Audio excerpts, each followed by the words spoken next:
Okay, recording start कर चुके हैं।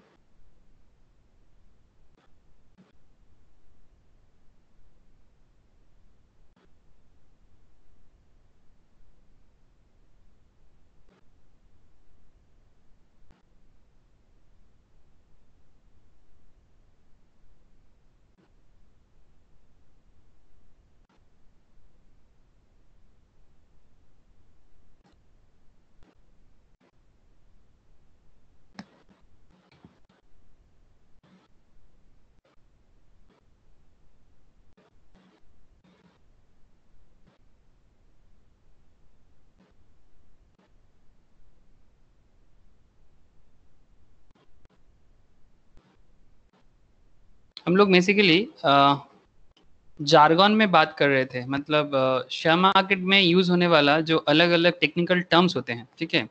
तो हर एक टेक्निकल टर्म्स का कुछ ना कुछ मतलब होता है, ठीक है। तो जिसमें हम लोग कुछ पॉइंट्स में लास्ट क्लास में डिस्कशंस किए भी थे, आज भी कुछ पॉइंट में डिस्कशंस करेंगे, थोड़ा लास्ट क्लास को रिवाइज भी कर लेंगे 2 मिनट के लिए। आफ्टर दैट हम लोग आज जो और भी जो पॉइंट्स बाकी है उसके ऊपर काफी ज्यादा डिटेल्स में डिस्कशंस कर लेंगे सर। ओके, तो स्क्रीन शेयर करते हैं सर। आप लोग मुझे बस परमिशन दीजिएगा कि हाँ स्क्रीन शेयर हुआ कि नहीं। अभी तक हो रहा है।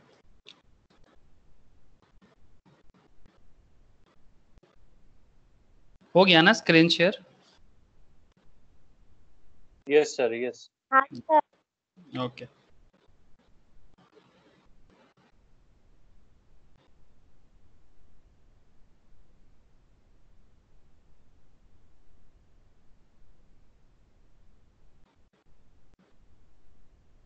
ओके।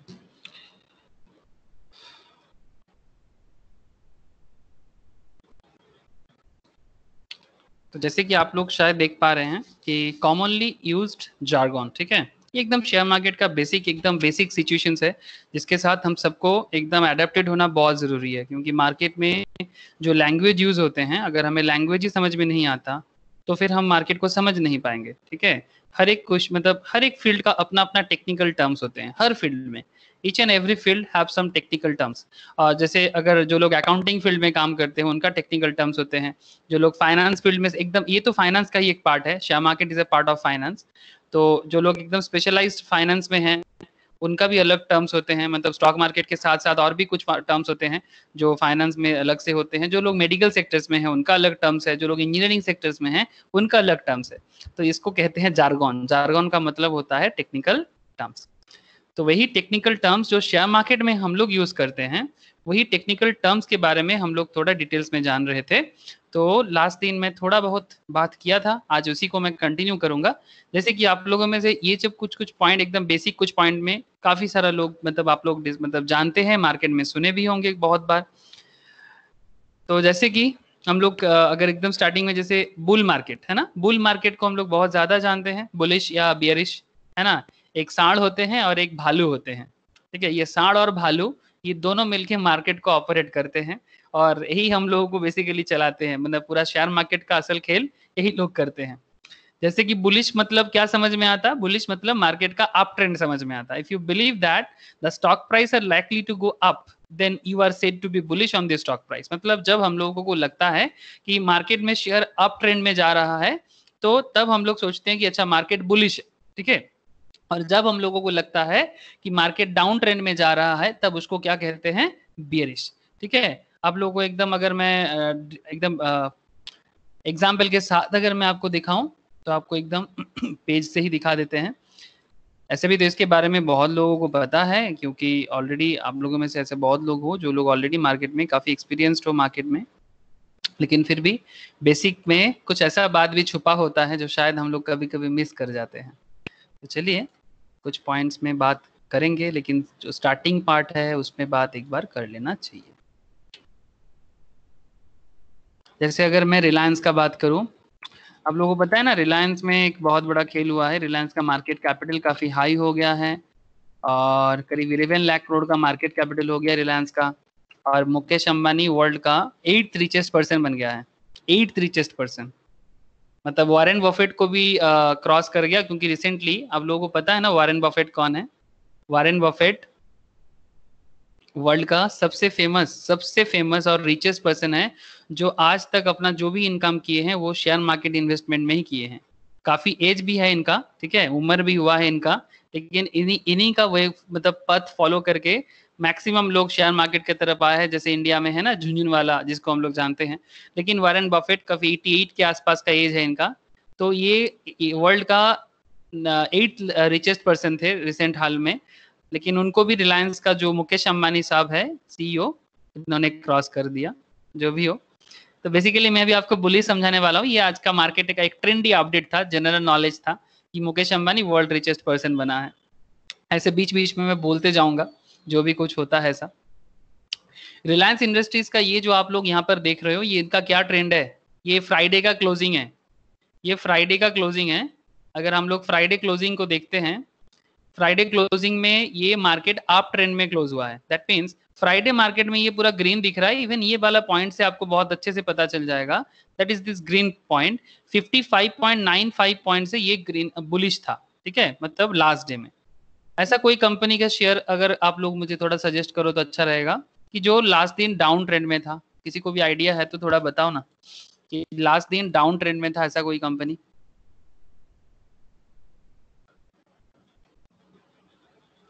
प्रिया, लास्ट डे डाउन ट्रेंड में था, कोई कंपनी का नाम बताओगे,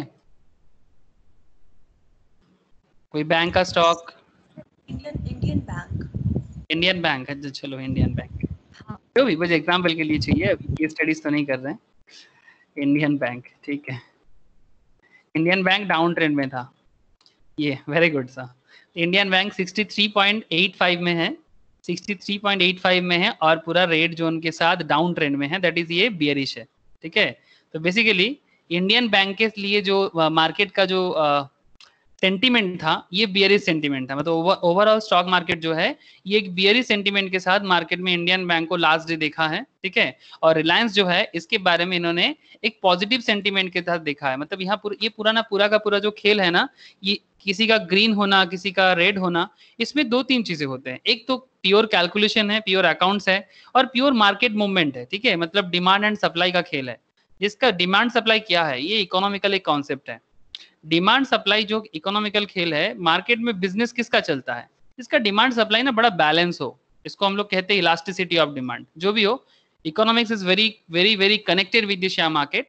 मैं बस आपको इतना कहना चाहूंगा कि मार्केट में जो चीज का डिमांड एंड सप्लाई में ऑलवेज एक बैलेंस मेंटेन होता है ना, वो चाहे एक प्रोडक्ट ही क्यों ना हो। सपोज आलू, ठीक है, मतलब पोटैटो जिसको हम लोग जानते हैं, आलू या फिर ऑनियन, ठीक है, इस तरह का जो प्रोडक्ट हम लोग मार्केट में देखते हैं, इसका ऑलवेज एक डिमांड एंड सप्लाई रहता है। और मार्केट में ये हमेशा ना एक अपना डाउन ट्रेंड या अप ट्रेंड, एक ऑलवेज मार्केट में ना कुछ होता है इसका, ठीक है। तो इक्वली स्टॉक मार्केट में ये जो शेयर्स है ना, ये भी, इसी को तो स्टॉक क्यों कहते हैं, पोटैटो को भी स्टॉक कहते हैं। जो लोग आलू का बिजनेस करते हैं उनको पूछो, वो कहते हैं पोटैटो स्टॉक। और जो लोग शेयर में बिजनेस करते हैं वो लोग भी कहते हैं स्टॉक मार्केट, रिलायंस का स्टॉक, ठीक है। तो दोनों पॉइंट ऑफ व्यू से अगर देखा जाए, चाहे आप मतलब वेजिटेबल वेंडर हो, चाहे आप स्टॉक का वेंडर हो, आप दोनों हिसाब से मतलब शेयर मार्केट में वेंडरिंग करते हो, दोनों हिसाब से आपका पॉइंट ऑफ व्यू सेम ही है। चाहे आप मतलब वेजिटेबल बिजनेस और स्टॉक मार्केट बिजनेस में ज्यादा कोई फर्क नहीं है। बस ये एक ब्रॉडर पर्सपेक्टिव में है, मतलब इसका जो पर्सपेक्टिव है ये थोड़ा ब्रॉडर है, ठीक है। थोड़ा लार्ज पॉइंट ऑफ व्यू में सोचना पड़ता है विद नॉलेज। ओके, तो सर समझ में आया सर, ये बियरिश बुलिश बहुत ही अच्छे से समझ में आया कि बियरिश क्या होता है, बुलिश क्या होता है। ओके सर, मैं इतना ज्यादा बियरिश बुलिश में टाइम बर्बाद नहीं करूंगा। ओके, नेक्स्ट पॉइंट क्या है, जस्ट अ मिनट।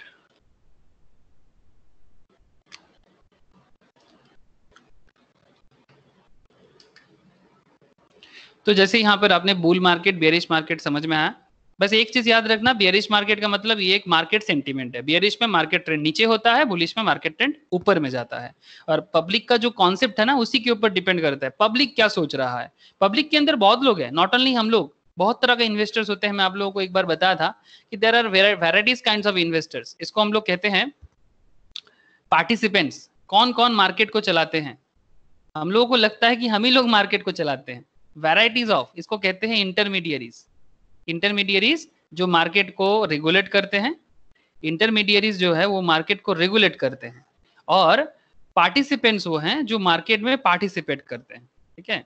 तो मार्केट में पार्टिसिपेशन होगा तभी ना मार्केट में अप डाउन ट्रेंड मतलब बुलिश बियरिश होता रहता है।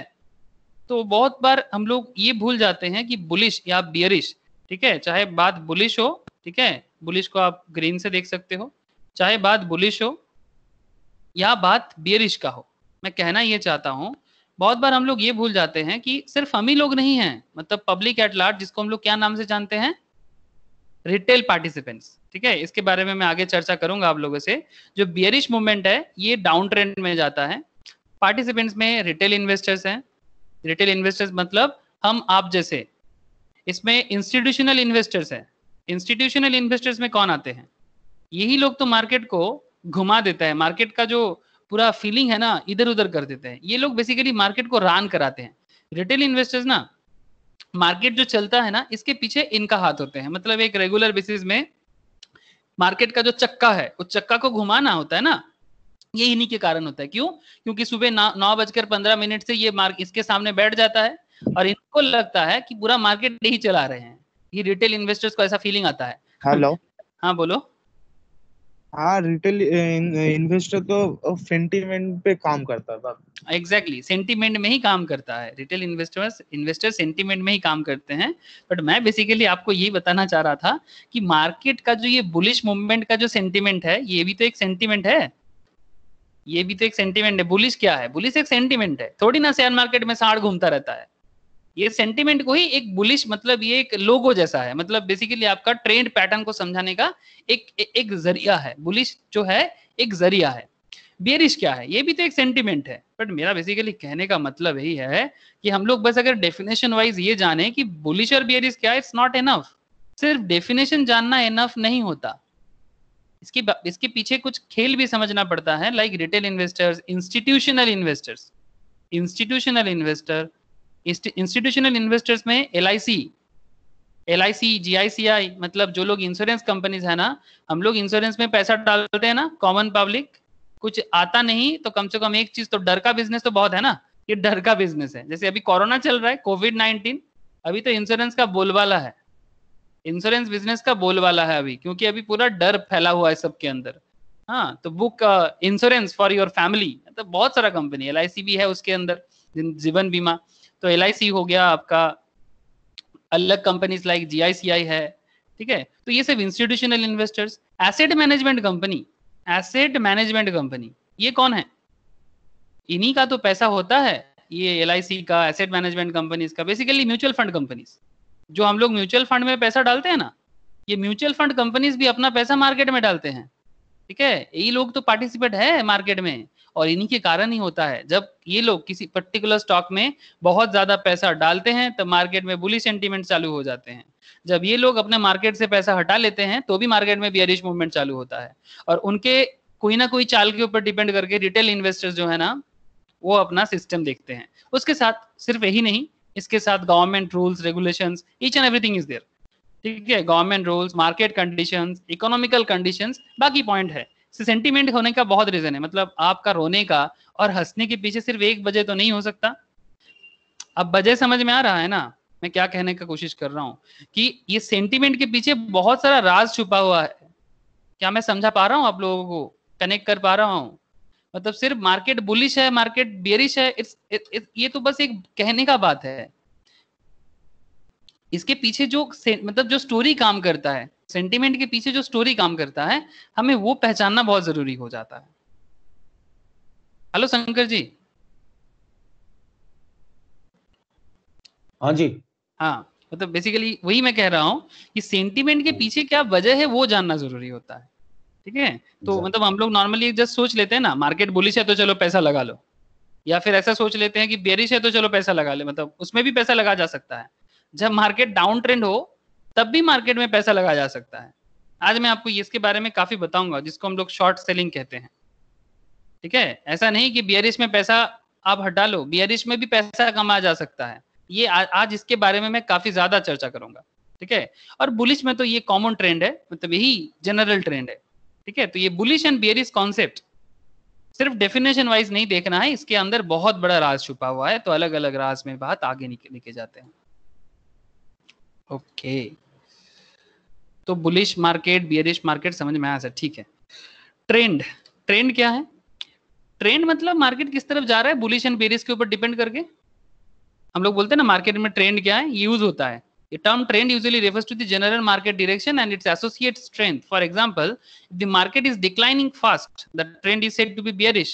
If the market is trading flat with no movement, then trend is said to be sideways. मतलब जब मार्केट में ना तो बुलिश है ना तो बेरिश है, तो उसको क्या कहेंगे, साइडवेज कहेंगे। ठीक है, प्लीज ये टर्म को समझ में रखना प्लीज, क्योंकि इस तरह का लैंग्वेज यूज करते हैं जो फाइनेंशियल एक्सपर्ट्स होते हैं ना, वो यूज करते हैं ऐसा words. Market will be sideways, ठीक है, तो इसका मतलब ना तो बुलिश है ना तो बेरिश है, then we will call it a sideways. ठीक है, मार्केट साइडवेज है। Face value of a stock, face value of a stock बहुत वाइटल पॉइंट था। Face value of a stock क्या होता है कि हर एक स्टॉक का ना एक फेस वैल्यू होता है। हम लोग जो देखते हैं वो तो मार्केट वैल्यू है, हम लोग जो देखते हैं वो मार्केट वैल्यू है। जैसे कि face value or par value of a stock indicates that fixed denomination of a shares. The face value is important with regard to corporate action. Usually when dividends and stock split is announced, dividends and stock split के concept में ना हम लोग आगे वाले class में, मतलब future class में चर्चा करेंगे, बेसिक में ही है sir. Dividends and stock split बहुत ही भयंकर खेल खेलता है ये। ठीक है, तो डिविडेंड हो या स्टॉक्स का स्प्लिट हो, or announce they are issued keeping and face value is perspective. For example, face value of Infosys is rupees 5, and if they announce an annual dividend of rupees 63, that means the dividend yield is 1260%. इसके बारे में मैं पहले भी आपसे एक बार बात कहा था कि ये जो आप मनी कंट्रोल ओपन कर लो, ठीक है, मनी कंट्रोल में आप कोई भी कंपनी का फाइनेंशियल जो स्टैट होता है ना, फाइनेंशियल जो स्टैट होता है उसमें आपको ये ना ये पॉइंट दिखता है, डिविडेंड यील्ड, है ना। तो ये डिविडेंड यील्ड में आपको परसेंटेज दिखता है। ये डिविडेंड यील्ड का परसेंटेज कैसे कैलकुलेट होता है, इसका परसेंटेज कैलकुलेशन ना फेस वैल्यू पे होता है। अब सवाल आ सकता है फेस वैल्यू क्या है, मन में क्वेश्चन जरूर आ सकता है, sir what is face value.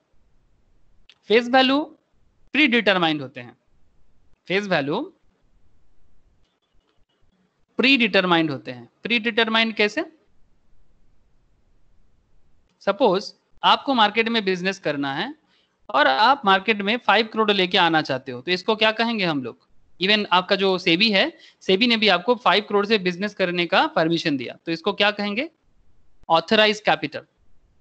इसको कहेंगे ऑथराइज कैपिटल। मतलब आपका जो बिजनेस पैटर्न है और आपका जो बिजनेस ऑब्जेक्टिव है, उसके हिसाब से आपके बिजनेस में 5 करोड़ का कैपिटल आपके लिए सेबी ने ऑथराइज करके रखा। ठीक है, अब आगे आगे ऑथराइज बढ़ाया भी जा सकता है, लेकिन करेंटली आपका authorize capital 5 crore. That means आप मार्केट से, स्टॉक मार्केट में जब कंपनी लिस्टेड होते हैं तो वो पब्लिक के पैसे से बिजनेस करता है ना, तो क्योंकि वो पब्लिक के पैसे से बिजनेस करता है तो उसको एक ऑथोरिटी मिलता है कि भाई आप मैक्सिमम इतना पैसा ही मार्केट से उठा सकते हो। अब ये ऑथराइज कैपिटल से अगर मानो जितना पैसा मार्केट में इशू करोगे, जितना आप इशू करोगे, सपोज आपने सोचा अब ये तो कैपिटल ऑथराइज है आपका, सपोज आपने मार्केट में 5 करोड़ या मार्केट से इशू करना चाहते हो, तो आपने क्या किया, आपने फेस वैल्यू डिक्लेयर किया कि हम अपना फेस वैल्यू 10 रखेंगे। ये स्टैंडर्ड है, ठीक है ना, ये स्टैंडर्ड है। लेकिन अगर आप मनी कंट्रोल चेक करोगे, वहां पर आपको ऐसा भी कंपनी का फेस वैल्यू दिखेगा जो 5 रुपीज में भी डील कर रहा है, 1 रुपीज में भी डील कर रहा है। क्या आप लोगों में से कोई कभी ऐसा देखे हैं कि face value 5 rupees, face value 1 rupees, ऐसा कभी देखे हैं, ख्याल किए हैं कभी? हाँ सर। देखे हो ज्योति? हाँ। हाँ, तो ये 5 रुपीज, 1 रुपीज, ये सब क्या है, ये कंपनी का फेस वैल्यू है। लेकिन स्टैंडर्ड जो पैटर्न है दैट इज 10 रुपीज।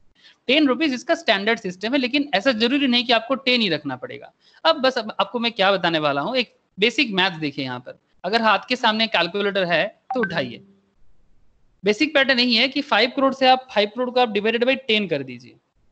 तो अगर आप 5 करोड़ डिवाइडेड बाई 10 करोगे तो आपका क्या होगा, फेस वैल्यू अगर आपका 10 है तो 5 करोड़ से आप 10 मतलब 10 से डिवाइड करो, क्योंकि पर शेयर का फेस वैल्यू का मतलब आपका पर शेयर का वैल्यू, पर शेयर का वैल्यू 10 करके।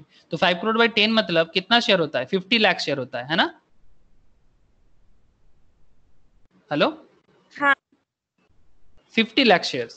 अब आपका ऑथराइज कैपिटल था 5 करोड़, अब मार्केट में इशू करना चाहते हो, अभी शेयर जब इशू करेगा ना तो नंबर ऑफ शेयर का काउंटिंग क्या होता है, मतलब कितना शेयर मार्केट में अवेलेबल है। मतलब बेसिकली आपका अगर टोटल कैपिटल 5 करोड़ है तो मार्केट में 50 लाख शेयर ही अवेलेबल है अगर आपका फेस वैल्यू है 10। बताइए ये कॉन्सेप्ट समझ में आ रहा है? देवी जी आप हैं तो फिर आपको समझ में आ रहा है? सर थोड़ा थोड़ा तो आ रहा है। ठीक है, थोड़ा कोशिश कीजिए, धीरे धीरे आ जाएगा। एकदम बेसिक लेवल से ही मैं कोशिश कर रहा हूँ, एकदम नॉर्मल मैथ्स है। ठीक है, ये स्टॉक मार्केट का ना एकदम बेसिक पार्ट है जिसको जानना बहुत जरूरी है कि हम लोग शेयर परचेज सेल तो करना चाहते हैं लेकिन कभी यही नहीं सोचते भाई कंपनी का शेयर है कितना। मतलब गंगा मैया में डुबकी लगाने से पहले ये तो जानना चाहिए कि गंगा में पानी कितना है, अंदर में Right. करंट कितना है। ठीक है, तो Yes, अंदर sir. करंट बहुत ज्यादा होगा तो तैर भी नहीं पाएंगे। ठीक है, अगर थोड़ा बहुत तैरना आ भी गया ना, फिर भी गंगा मैया में डुबकी लगाना इतना आसान नहीं है। मेरे को तैरना नहीं आता, एकदम ट्रू फैक्ट बता रहा हूँ। एक बार दक्षिणेश्वर में जाके पापा बोला कि चल डुबकी लगाते हैं, तो मैं सोचा कि ऐसे नॉर्मल तालाब में डुबकी लगाने जैसा होगा, तो मैंने ना गंगा मैया में जाके दक्षिणेश्वर के वो से मतलब जो सीढ़ी है उसके नीचे जाके मैं डुबकी लगाया। मतलब मेरा ना जान निकल आ रहा था कि इतना पानी का भाव देख के मैं मतलब 2 मिनट के लिए मैं चौंक गया था कि सच में एक तालाब में डुबकी लगाना और गंगा में डुबकी लगाना बहुत फर्क है, क्योंकि इतना पानी का भाव होता है उसमें, वो भी तो यहाँ पर कोलकाता में काफी स्लो है गंगा। फिर भी जो भी हो, तो बेसिकली वही बात है कि कोई भी चीज में हम लोग पैसा लगाने से पहले हमें ये तो जानना जरूरी है कि कंपनी का शेयर है तो शेयर क्या है, बेसिकली यही है। 5 करोड़ का ऑथराइज कैपिटल है आपका, ये आपका बिजनेस कंपनी का पूंजी है। ठीक है, ये मैं बस एजाम्पशन करके चल रहे हैं कि एक कंपनी जब मार्केट में आते हैं तो उसका ऐसा ही कुछ होता है। जैसे मैंने आपको अभी बताया ना कि रिलायंस का मार्केट कैपिटल ये लेटेस्ट डेटा है करीब 11 लाख करोड़ का हो गया। 11 लाख करोड़ का, ठीक है, कैन यू इमेजिन? एक करोड़ 2 करोड़ नहीं, 11 लाख करोड़। ठीक है, तो इस पे डिपेंड करता है ना, इसका मार्केट में इतना कैपिटल है तो फिर बिजनेस कैसा कर रहा है ना। मतलब जितना भी जिसका बिजनेस बढ़ता है उतना उसका कैपिटल बढ़ता है। क्यों कैपिटल कैसे बढ़ता है? सिंपल, एक बिजनेस का अकाउंट्स का रूल होते हैं। आपका जैसे प्रॉफिट होते हैं ना, जो लोग अकाउंट्स बैकग्राउंड के हैं वो बहुत जल्दी समझ जाएंगे, और जो लोग नहीं है कोई बात नहीं, सिंपल लॉजिक है।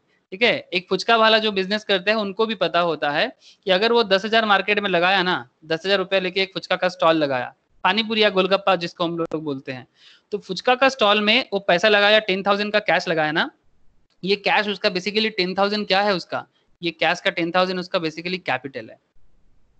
कैपिटल उसका फुचका बिजनेस के लिए है, मतलब उसके लिए कैश है लेकिन उसका बिजनेस अलग, वो अलग, उसका बिजनेस अलग। तो फुचका बिजनेस जो है उसका, फुचका बिजनेस में उसका कैपिटल है 10,000, तो उसका ऑथराइज कैपिटल यही है 10,000। अब अगर मानो कि सारा दिन बिजनेस करके उसने 500 इनकम किया, 500 प्रॉफिट किया पूरा दिन बिजनेस करके, तो उसका नेक्स्ट दिन जब वो बिजनेस ओपन करेगा उसके पास कितना पैसा होगा? 10,500। उसका मार्केट कैपिटल कितना हो गया? 10,500। पहले कितना था? 10,000। बेसिक मैटर है, समझ में आ रहा है? हेलो, मतलब ये टेक्निकल टर्म में हेलो। हाँ हेलो, एक बात बोलूं? हाँ बोलो। जस्ट 1 घंटा हुआ, सेबी से एक अप्रूवल आया। आपका LIC का जो IPO आने वाला था तो आज सैंक्शन कर दिए। आप कितना रुपया का अमाउंट लेके आएगा वो अभी डिसाइड हुआ नहीं। और इसके साथ और भी एक न्यूज है, और UTI का AMC जो है वो नया IPO इशू कर रहा है। मार्केट से लगभग देख के बोल रहा हूँ 3,000 करोड़ रुपया का IPO लेके आ रहा है UTI AMC। UPI AMC, UTI, UTI ना? हाँ हाँ हाँ, UTI mutual fund. Okay Sumit, तू ये सब डेटा जो है ना पॉइंट डाउन करके रख, जैसे ही क्लास का एंड हो जाएगा, ठीक है, जैसे ही क्लास एंड हो जाएगा ये सब डेटा अभी लेटेस्ट एक अपडेट बात करेंगे। बात समझ में आया तुझे? सर, हाँ बोलो। LIC का मैंने पढ़ा था, एक बार बोला था 8 से 9% स्टेक जो है वो प्राइवेटाइज करेगा, ऐसा बोला तो था। LIC का? हाँ ओके ओके, ये LIC के बारे में जो बात हो रहा है ना, सुमित या ज्योति, आप लोग बहुत ज्यादा अपडेटेड हो सर। ठीक है, आप लोग का अपडेशंस लेने के लिए बहुत बहुत आतुर हूँ, बट एक बार मैं ये टॉपिक से निकल जाऊं।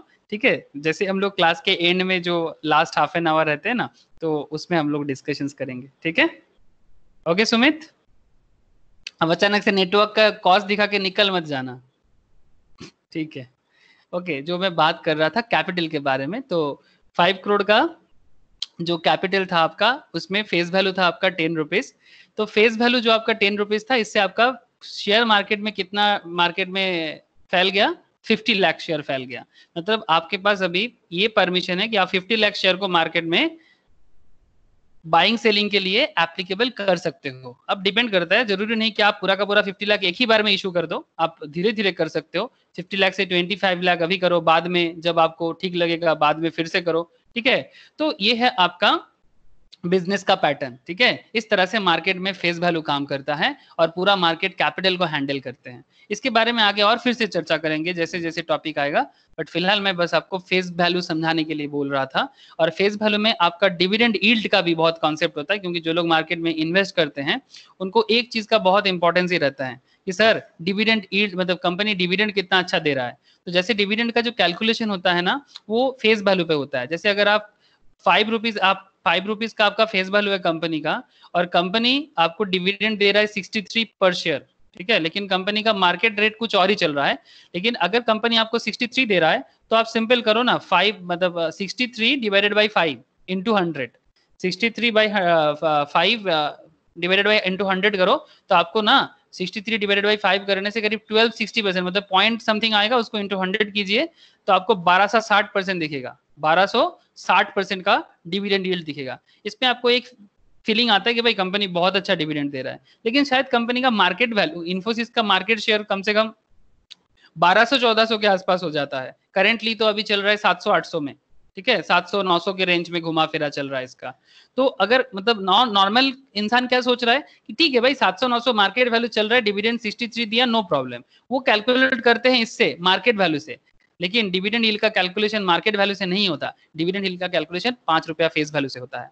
मतलब जिसका फेस वैल्यू 5 है उसका मार्केट वैल्यू 1200 हो सकता है, उसका मार्केट वैल्यू 700 हो सकता है, कुछ भी हो सकता है, ठीक है, depending on the business of that particular organisation, ठीक है। तो जो समय के साथ साथ चेंज होता है, इसके बारे में आपको समझ में थोड़ा आ रहा है, जो आपको मतलब समझना चाहिए कि डिविडेंड यील्ड 1260% देख के ना एकदम उछल मत जाइएगा, ठीक है। इसके पीछे का राज समझने का कोशिश कीजिएगा कि 1260% क्या है, इसका फेस वैल्यू क्या है, इसका करंट डिविडेंड का मतलब क्या है। डिविडेंड मतलब पार्ट ऑफ प्रॉफिट।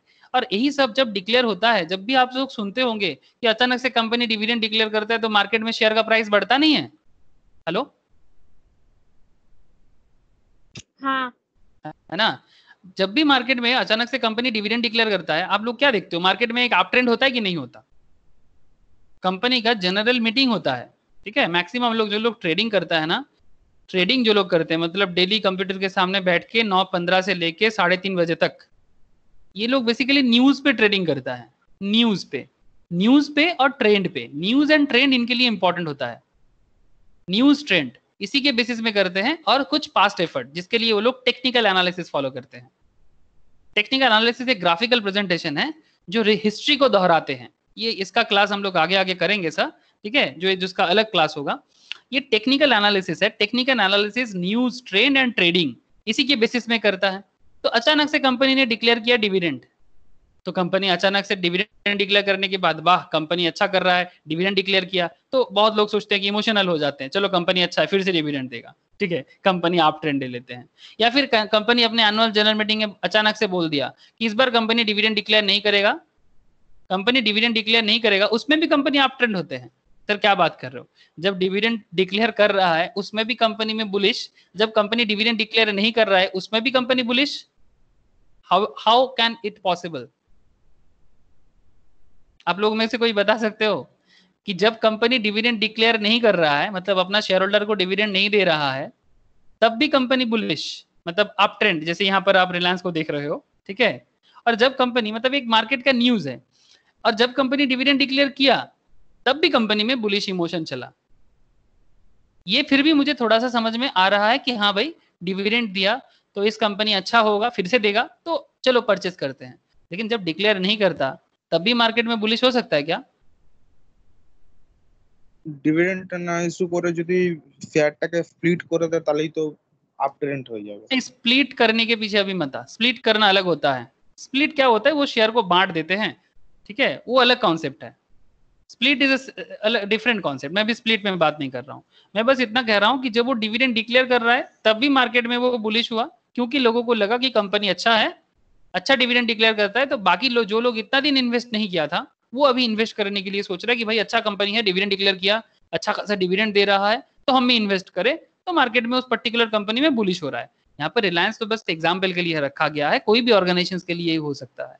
लेकिन मेरा कहने का मतलब है जब कंपनी डिविडेंड डिक्लेयर ना करने का सोचता है, कंपनी डिसाइड कि डिविडेंड डिक्लेयर नहीं होगा। হ্যালো, हाँ बोलो।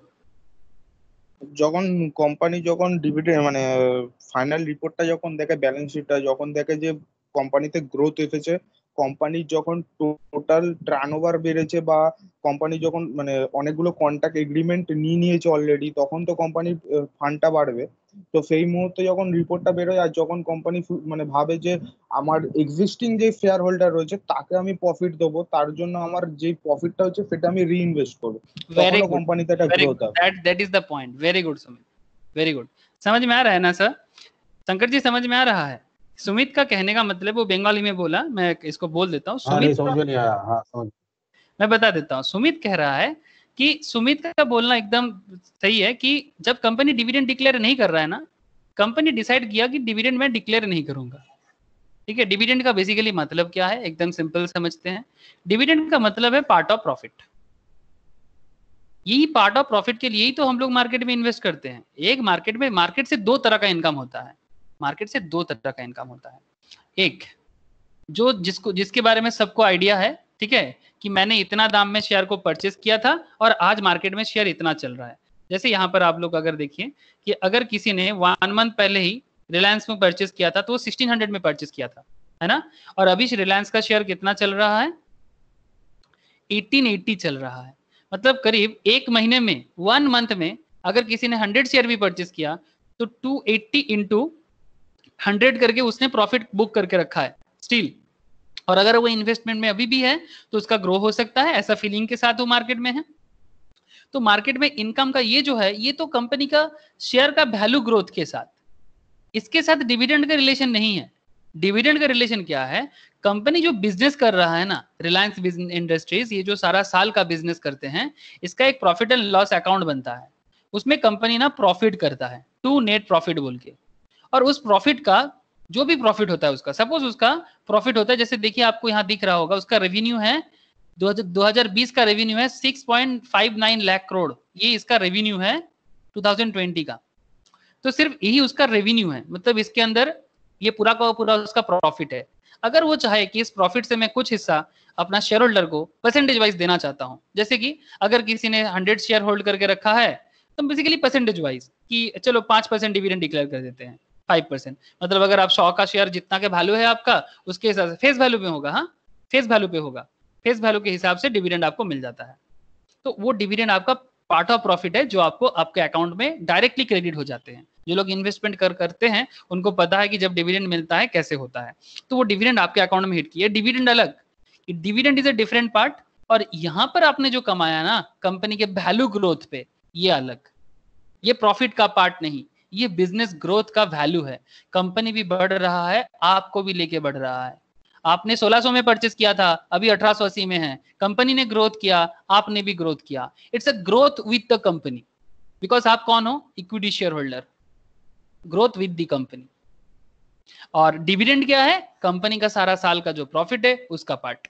अब जब कंपनी अपना प्रॉफिट का पार्ट ऐसे डिसाइड करते कि हमें इसको इन्वेस्ट नहीं करना है, मतलब डिविडेंड डिक्लेयर नहीं करना है, dividend not to declare, not declare, इसका मतलब सुमित जो कह रहा था, कहने का मतलब यही था कि वो उसका जो प्रॉफिट है ना, वो प्रॉफिट को फिर से बिजनेस में लगा देगा। इसका मतलब बिजनेस में फिर से ग्रोथ होगा। मतलब अगर वो डिविडेंड दे देता तो अपना प्रॉफिट से हिस्सा निकल जाता ना। सपोज कंपनी ने प्रॉफिट किया 1 करोड़, और कंपनी ने सोचा कि अगर मैं परसेंटेज भी डिविडेंड दूं, 1 करोड़ का अगर मैं 10% भी डिविडेंड डिक्लेयर कर दूं तो भी मेरा 10 लाख रुपए का खर्चा है। आप समझ रहे हैं ना? तो ये 10 लाख अगर मैं डिविडेंड डिक्लेयर ना करके, डिविडेंड किसको दिया जाता है, शेयर होल्डर को। अगर कंपनी सोचता है कि मैं 1 करोड़ का 10% जो शेयर होल्डर को मैं डिविडेंड ना देके, अगर मैं इसको बिजनेस में री इन्वेस्ट कर दूं, मतलब मेरा कैपिटल 1 करोड़ से तो बढ़ ही रहा था, उसके साथ साथ और 10 लाख का जो मैं डिविडेंड डिक्लेयर का सोच रहा हूँ वो डिविडेंड में डिक्लेयर ना करूं, वो री इन्वेस्ट ही कर दूं। तो शेयर होल्डर को इसमें एक दो कॉन्सेप्ट होता है। कुछ शेयर होल्डर चाहते कि नहीं भाई मुझे डिविडेंड दे दो मैं निकलता हूं। सम शेयर होल्डर ऐसे सोचते हैं, कुछ शेयर होल्डर ऐसे सोचते हैं, और कुछ सोचते हैं नहीं नहीं बिजनेस पे लगाओ, बिजनेस पे इन्वेस्ट करो, री इन्वेस्ट करो, बिजनेस पे फिर से ग्रोथ होगा, तब जाके बिजनेस का वैल्यू बढ़ेगा, तो हमें वैल्यू के साथ साथ और इनकम होगा। ठीक जैसा यहाँ पर हो रहा है, ठीक जैसा यहाँ पर हो रहा है, ये सिचुएशन देखिए। হ্যালো, हाँ बोलो। রিসেন্টলি বেদান্ত কোম্পানি এটা মিটিং ডেকেছিল, 93.9% লোক ভোটিং দিয়েছে, বলেছে যে রিইনভেস্ট করার জন্য। ওদের প্রফিট হয়েছে রিসেন্টলি লাস্ট কোয়ার্টার 4-এ, তো ওদের যে ক্যাপিটাল রয়েছে সেটা বলেছে শেয়ার হোল্ডাররা বলেছে রিইনভেস্ট করার জন্য। এখনো কোনো বোর্ড মিটিং এ ডিসাইড হয়নি কি হবে। अच्छा वेदांत का बात कर रहा है, चलो वेदांत का बात कहा सुमित ने, एकदम रेलिवेंट पॉइंट में डिस्कशन करता है ना तो अच्छा बात लगता है, जब रिलेवेंट पॉइंट बीच में बोलता है ना बहुत गुस्सा आता है मुझ में सुमित, ठीक है। ओके वेदांत का बात करते हैं, चलो वेदांत शेयर प्राइस 110 का आसपास चल रहा है, 110.40। बेसिकली माइनिंग कंपनी है ना? हाँ हाँ माइनिंग कंपनी है ये, देखिए Vedanta limited is a mining company based in India with its main operation in iron ore, gold, aluminium mines in Goa, Karnataka, Rajasthan, Odisha, ठीक है। इसका रेवेन्यू है 2017 का 71,700 करोड़, काफी अच्छा खासा रेवेन्यू है इसका। डीपी अग्रवाल इसका फाउंडर है। सब्सिडियरीज है हिंदुस्तान जिंक, गवर्नमेंट ऑर्गेनाइजेशन का खरीद लिया, भारत एल्यूमिनियम कंपनी, इस तरह का। तो ये वेदांत ने बोला कि मैं डिविडेंड डिक्लेयर, मतलब 93% शेयर होल्डर बोला कि डिविडेंड नहीं चाहिए, री इन्वेस्ट कीजिए, वी डोंट वांट डिविडेंड, री इन्वेस्टमेंट कीजिए, ताकि उनको लगता है कि कंपनी का ग्रोथ है, क्योंकि कंपनी का ग्रोथ होगा तो कंपनी सामने जाएगा, तो कंपनी के ग्रोथ के साथ कंपनी आगे मूव करेगा, ठीक है। मतलब वो लोग चाहते हैं, शेयर होल्डर चाहते हैं कि कंपनी का ग्रोथ हो। जैसे अभी एक रेड ट्रेंड दिख रहा है आप लोगों को, ये ट्रेंड रेड से ग्रीन में बदल जाए। जैसे अगर हम लास्ट 1 ईयर में देखें तो इसका थोड़ा रेड ट्रेंड है, ठीक है, लेकिन लास्ट 5 इयर्स में देखा जाए तो अच्छा खासा था, लेकिन फिर से ये डाउन ट्रेंड चला गया। तो ये सब छोटा छोटा डिसीजंस मार्केट में, कब आपको मार्केट में इन होना है, कब आपको मार्केट से आउट होना है, बहुत इंपॉर्टेंट है, ठीक है। एग्जिट एंड एंट्री, ठीक है, ये भी टेक्निकल एनालिसिस का ही एक पार्ट है कि कब शेयर खरीदना चाहिए, कब शेयर सेल करना चाहिए, उसके लिए ये सब छोटा छोटा डिसीजंस बहुत इंपॉर्टेंट होता है, ठीक है। सिर्फ कार या ग्राफ देख के आपको उतना भी समझ में नहीं आएगा, लेकिन उस ग्राफ के पीछे, ग्राफ का फॉर्मेशन के पीछे रीजन क्या है ये समझना जरूरी है। ग्राफ तो समझना ही है, ठीक है, लेकिन उसके पीछे रीजन क्या है, हर चीज के पीछे रीजन होता है, ठीक है। जैसे यहाँ पर ग्राफ देखिए, ये ग्राफ है, ये इसको लाइन चार्ट कहते हैं, ठीक है, इसको लाइन चार्ट कहते हैं। ये लाइन चार्ट से आपको ट्रेंड समझ में आता है। जब आपको टेक्निकल सिखाया जाएगा, टेक्निकल में ना कैंडल्स होते हैं, ठीक है, उसका बस अपर version of the, upper version मतलब एक एडवांस वर्जन है चार्ट का, ठीक है, उसको कैंडल स्टिक्स कहते हैं। आप लोगों में से बहुत लोग इसको सुनते भी हो। कैंडल स्टिक्स में भी आपको अप डाउन दिखेगा, यहाँ पर इस तरह का जो दिख रहा है ना, ये कैंडल फॉर्मेट में होगा, ये सब कैंडल फॉर्मेट में होगा, अलग अलग टाइप का। किसी को मोरू बाजू कहते हैं, किसी को स्पिनिंग टॉप कहते हैं, अलग अलग नाम है, उसका अलग अलग रीजन है, ठीक है। हरामी बोल के भी एक पैटर्न है, ठीक है, वो हरामी नहीं जो इंडिया में हरामी हम लोग सोचते हैं, ठीक है, it's not a slang, it's Japanese हरामी। आपको आगे बताएंगे क्या है जब हम लोग टेक्निकल पढ़ेंगे, कुछ राज अभी रहने दीजिए। तो बेसिकली कहना मैं ये चाहता हूँ कि ये सब तो ट्रेंड या पैटर्न जो फॉर्म होता है उसके पीछे कुछ रीजन होता है, जिसमें डिविडेंड एक वन ऑफ द रीजन है। ये नहीं कहूंगा कि यही रीजन है, this is one of the reason, okay ना।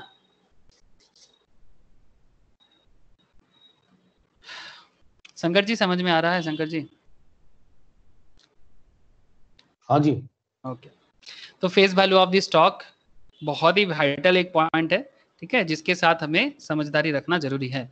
ये क्या है, मार्केट ऐसे ही नहीं चलता, ओके। ये तो बहुत ही कॉमन पॉइंट है, मैक्सिमम लोग जो लोग मार्केट में ट्रेडिंग करते हैं उनको इसका बहुत जरूरत होता है। न्यूज़पेपर फॉलो करते हैं या फिर मार्केट में कोई ऐप फॉलो करते हैं, उनको ये बहुत इंपॉर्टेंट होता है। 52 वीक हाई एंड लो, मतलब लास्ट 52 वीक, 52 वीक मतलब 1 ईयर, 52 वीक का मतलब होता है 1 साल, ठीक है। 52 वीक मतलब 1 ईयर, 1 ईयर में कोई कंपनी में कितना सारा कंपनी जो हाई में रहा है, लास्ट 52 वीक से हाई, मतलब आप समझ पा रहे हो ना, लास्ट 52 वीक हाई मतलब वो सब कंपनी मार्केट में अच्छा खासा परफॉर्म किया है, ठीक है। तो जरूरी नहीं कि जो भी हाई में है वो लो में जी ही जा सकता, बट एक ट्रेंड क्रिएट करता है। आपको ये हाई लो देख के एक ट्रेंड क्रिएट करता है, आपके मन में कुछ ख्याल आता है कि भाई कौन से में इन्वेस्ट करना चाहिए या नहीं, ठीक है। नॉर्मली जो लो है वो भी तो हाई में जा सकता है, 52 वीक हाई स्टॉक्स, ठीक है। बस एक आपके सामने कुछ डेटा है, ऐसे आपको यहाँ पर कुछ दिख रहा है,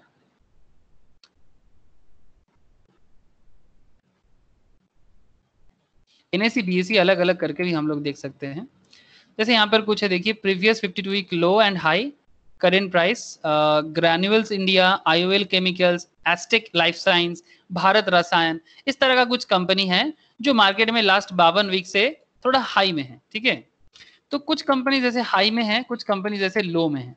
अब ये हाई और लो से, लो आपको बेसिकली क्या काम में चाहिए होता है, 52 वीक हाई स्टॉक या 52 वीक लो स्टॉक्स बेसिकली आपको एक ट्रेंड देते हैं कि भाई ये सब कंपनीज अभी मार्केट में अच्छा कर सकता है, ठीक है, या फिर आगे जा सकता है। लेकिन जरूरी नहीं कि आप एकदम उस 52 वीक हाई देख के ही उस पर इन्वेस्ट कर दो या ट्रेडिंग करना चालू कर दो, ठीक है, ऐसा जरूरी नहीं है। आपको इसके साथ कुछ समझदारी भी रखना चाहिए, आपको नॉलेज रखना चाहिए, ठीक है। ये देखिए यहाँ पर कुछ कंपनी यहाँ पर दिया है, जैसे हम लोगों ने 5 पैसा में बात कर रहा था, तो 5 पैसा देखिए 52 वीक से हाई में है, ठीक है। Net 52 week high 281.60, previous high था 263। तो इस तरह से 5 पैसा, आकाश इंफ्रा, अल्का माइन, ठीक है, एस्टेक, एस्ट्रा माइक्रो, इस तरह से बहुत सारा कंपनी है। जय हिंद कॉर्पोरेशन, जो लास्ट इसका तो वैल्यू देखो 1.40 चल रहा है 52 वीक में, न्यू है ये, ठीक है, मतलब ₹1.40 का चल रहा है लास्ट ट्रेडेड प्राइस, ठीक है। प्रीवियस क्लोज था 1.35, लेकिन ये लास्ट 52 वीक से ना हाई में है। तो इससे आपको एक आइडिया मिल सकता है कि लास्ट 52 वीक से जो हाई में चल रहा है उसमें आप एक आइडिया लगा सकते हैं कि भाई हाँ ये एनएससी का साइट है, ठीक है। ये जो साइट से मैं बता रहा हूँ नेशनल स्टॉक एक्सचेंज का साइट है, इसी में डेटा आपको मिल जाएगा। आप चाहो तो यहाँ से डाउनलोड करके आप उसमें अपना काम कर सकते हो। तो ये है 52 वीक हाई। आपको एक 52 वीक लो बताते हैं, चलिए। क्या ये 52 वीक हाई का कॉन्सेप्ट समझ में आ रहा है? हेलो, नहीं, इसको रीड कैसे करेंगे? इसको रीड कैसे करेंगे? देखिए रीड करने का सिस्टम एकदम सिंपल है। ये देखिए टोटल यहाँ पर कुछ 49 के आसपास का सिक्योरिटीज है। ये पहले देखिए, पहले तो मैं आपको बस बेसिक रीड बताऊंगा, लेकिन कौन सा कंपनी आगे जाएगा, ये कौन सा कंपनी आगे नहीं जाएगा, इसके लिए आपका जो कॉन्सेप्ट है उसके लिए आपको फंडामेंटल या टेक्निकल सीखना पड़ेगा, ठीक है। टेक्निकल से थोड़ा आइडिया लग सकता है, लेकिन मेनली कंपनी का ग्रो होगा कि नहीं होगा उसके लिए आपको आगे जाके हम लोग जो एडवांस पढ़ाई करेंगे जिसमें फंडामेंटल एनालिसिस बोल के कॉन्सेप्ट आता है, ठीक है। वो फंडामेंटल एनालिसिस में आपको वो सब चीज सीखना पड़ेगा कि इसमें कंपनी का पीएल बैलेंस शीट देख के आपको समझना पड़ेगा। लेकिन अगर रीडिंग का बात है कि ऐसे कम से कम हाल हकीकत कैसे पूछताछ करें, जैसे आप अगर यहाँ पर देखें 5 पैसा का ही देखते हैं, ये प्रीवियस इसका हाई था 263.25, लेकिन ये 25 जून 2020 का डेटा है, प्रीवियस हाई डेट, ठीक है। इसका लास्ट ट्रेडेड प्राइस है 281.60। एज ऑन जुलाई 10 का डेटा पढ़ रहा हूं आपके सामने, एज ऑन जुलाई 10 2020 का डेटा पढ़ रहा हूं। इसका प्रीवियस क्लोज था 256, लास्ट में उसका जो चेंजेस हुआ है दैट इज 25.60 का, करीब 10% का चेंजेस है 5 पैसा में, ठीक है। और इसका करेंट न्यू 52 वीक का जो हाई है, जो लेटेस्ट लास्ट ट्रेडेड प्राइस है वही उसका ऑब्वियसली लेटेस्ट होगा। तो करेंटली इसका जो लास्ट हाईएस्ट पॉइंट है दैट इज 281.60।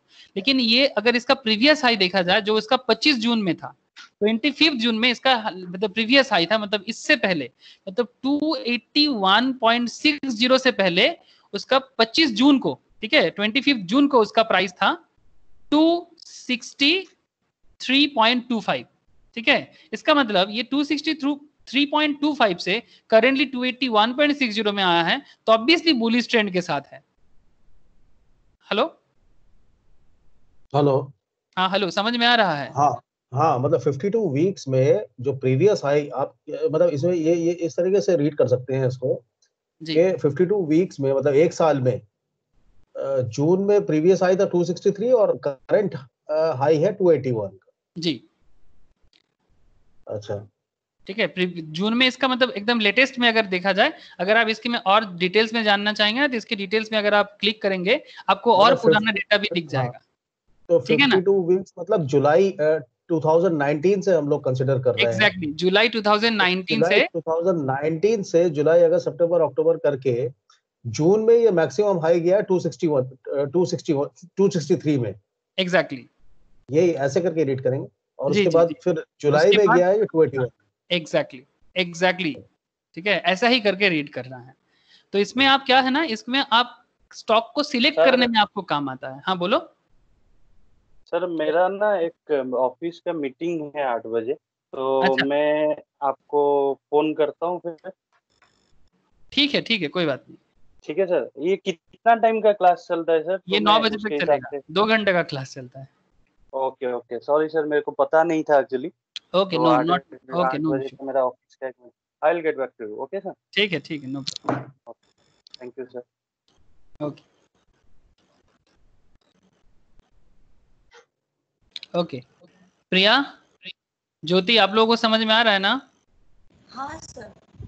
ठीक है, तो ये हाँ बेसिकली आपको क्या काम में हेल्प कर सकता है? 52 वीक हाई या लो, ये आपको स्टॉक सिलेक्शन में हेल्प कर सकता है। इसके अंदर ऐसा नहीं कि सिर्फ स्मॉल कैप कंपनीज होते हैं, large cap, small cap, mid cap, सारा का सारा हो सकते हैं। ठीक है, बहुत सारा कंपनीज हो सकते हैं इसके अंदर। You can select a stock, आप स्टॉक को सिलेक्ट कर सकते हो, स्टॉक को सिलेक्ट कर सकते हो।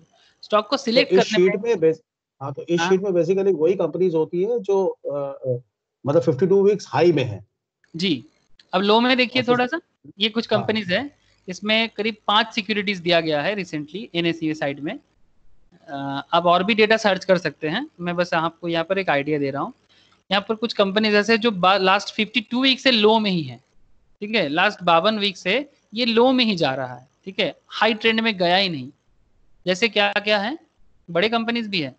Aditya Birla fashion and retail limited, Aditya Birla का जो फैशन एंड रिटेल है ये, ठीक है, मतलब पैंटेलून्स। ठीक है, पैंटेलून्स इसी के अंदर आता है, बहुत ही फेमस फैशन डेस्टिनेशन है हम लोगों के लिए। 52 वीक लो में देखा जाए तो इसका प्रीवियस लो डेट था, प्रीवियसली लो था 8 जुलाई को, 8 जुलाई को प्रीवियस लो था 20, और न्यू लो है और नीचे गया है लेटेस्ट, मतलब अगर हम लास्ट, शायद मोस्ट प्रोबेबली कल का ही डेटा होगा, 15 रुपीज में। प्रीवियस लो था 20, अभी लो है 15। प्रीवियस लो 8 जुलाई का ही है। लास्ट ट्रेडेड प्राइस था 17.90। ठीक है, 17.90 में लास्ट ट्रेड हुआ है, लेकिन मार्केट सेटलमेंट के बाद ये 15 में चल रहा है। प्रीवियस क्लोज था 23.15 और चेंजेस कुछ ऐसा है बाय 22.68। इस तरह से अगर देखें, एबीएम इंटरनेशनल है, मित्तल लाइफस्टाइल लिमिटेड है, ओमैक्सी लिमिटेड है, यूनी वास्तु लिमिटेड बोल के एक कंपनी है। ठीक है, तो ऐसा कंपनीज होता है जो लास्ट 52 वीक से, अब इकोनॉमिक टाइम्स में अगर डिटेल्स में देखना चाहेंगे ना, वहां पर भी इसका डेटा होता है। ठीक है, तो ऐसा आपको एनएससी के साइट में, बीएससी के साइट में भी आपको मिलेगा। ठीक है, उसके बाद जब ये सब कंपनीज में अगर आप टेक्निकल एनालिसिस फॉलो करके, technical analysis, chart, graph follow करके, लोग डेली जो ट्रेडिंग करते हैं ना, वो लोग इसको इसी तरह से फॉलो करते हैं।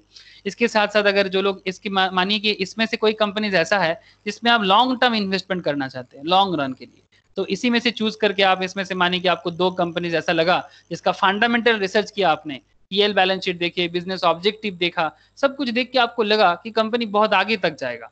ठीक है, पीएल बैलेंस शीट सब कुछ फंडामेंटली रीड किया आपने, इसके लिए फंडामेंटल का नॉलेज होना जरूरी है। फिर जाके आप उसमें लॉन्ग टर्म इन्वेस्टमेंट कर सकते हो, हाई अमाउंट ऑफ शेयर्स खरीद सकते हो। तो these are the main basic objective of 52 week high and low. Okay, I hope कि पॉइंट क्लियर हो रहा है। ये सब टेक्निकल टर्म्स, जार्गन ऐसे ही यूज नहीं होता, यूज होने के पीछे का रीजन, वजह सभी मैं आपको बताने का कोशिश कर रहा हूँ। आई होप कि समझ में आ रहा है। इसमें कुछ है जो ऑल टाइम हाई लो में है, सिमिलर पैटर्न है, जो ऑल टाइम हाई चल रहा है, this is similar to 52 week high and low, with the only difference being the all time high price is the highest price the stock has ever traded from the time it has been listed। मतलब listed होने के बाद वो अभी तक का highest point में कब गया है, और ऑल टाइम लो मतलब वो पर्टिकुलर कंपनी मतलब सबसे लो में कब गया है। ठीक है, ये ऑल टाइम हाई लो है, मतलब ये पर्टिकुलर स्टॉक का होता है। मतलब अगर सिंपली कहा जाए कि किसी भी स्टॉक आप चूज कीजिए, गूगल में पूरा डेटा नहीं मिलता, आप अगर हो सके तो मनी कंट्रोल में देख सकते हैं। मैं बस आपको एक आइडिया दे सकता हूँ, गूगल में ही दिखाते हैं आपको। सपोज एमआरएफ का लेते हैं, एमआरएफ का अगर हम शेयर प्राइस देखें लास्ट मैक्सिमम में, इसमें कंप्लीट डेटा कभी कभी होता नहीं है। ठीक है, गूगल हमेशा पूरा डेटा नहीं दिखा पाते, लेकिन फिर भी इसमें 8 जनवरी 1999 तक से डेटा है। आपको दिख रहा होगा। ये 8 जनवरी 1999 के टाइम पे इसका शेयर का दाम था 1900, 1900 रुपए के आसपास का शेयर का दाम था 99 में। लेकिन अभी इसका शेयर का दाम चल रहा है 64,990। लेकिन ये अभी तक हाईएस्ट कहां तक गया है? ये हाईएस्ट गया है करीब 80,000 के आसपास, 80,000 गया, पूरा क्रॉस भी किया।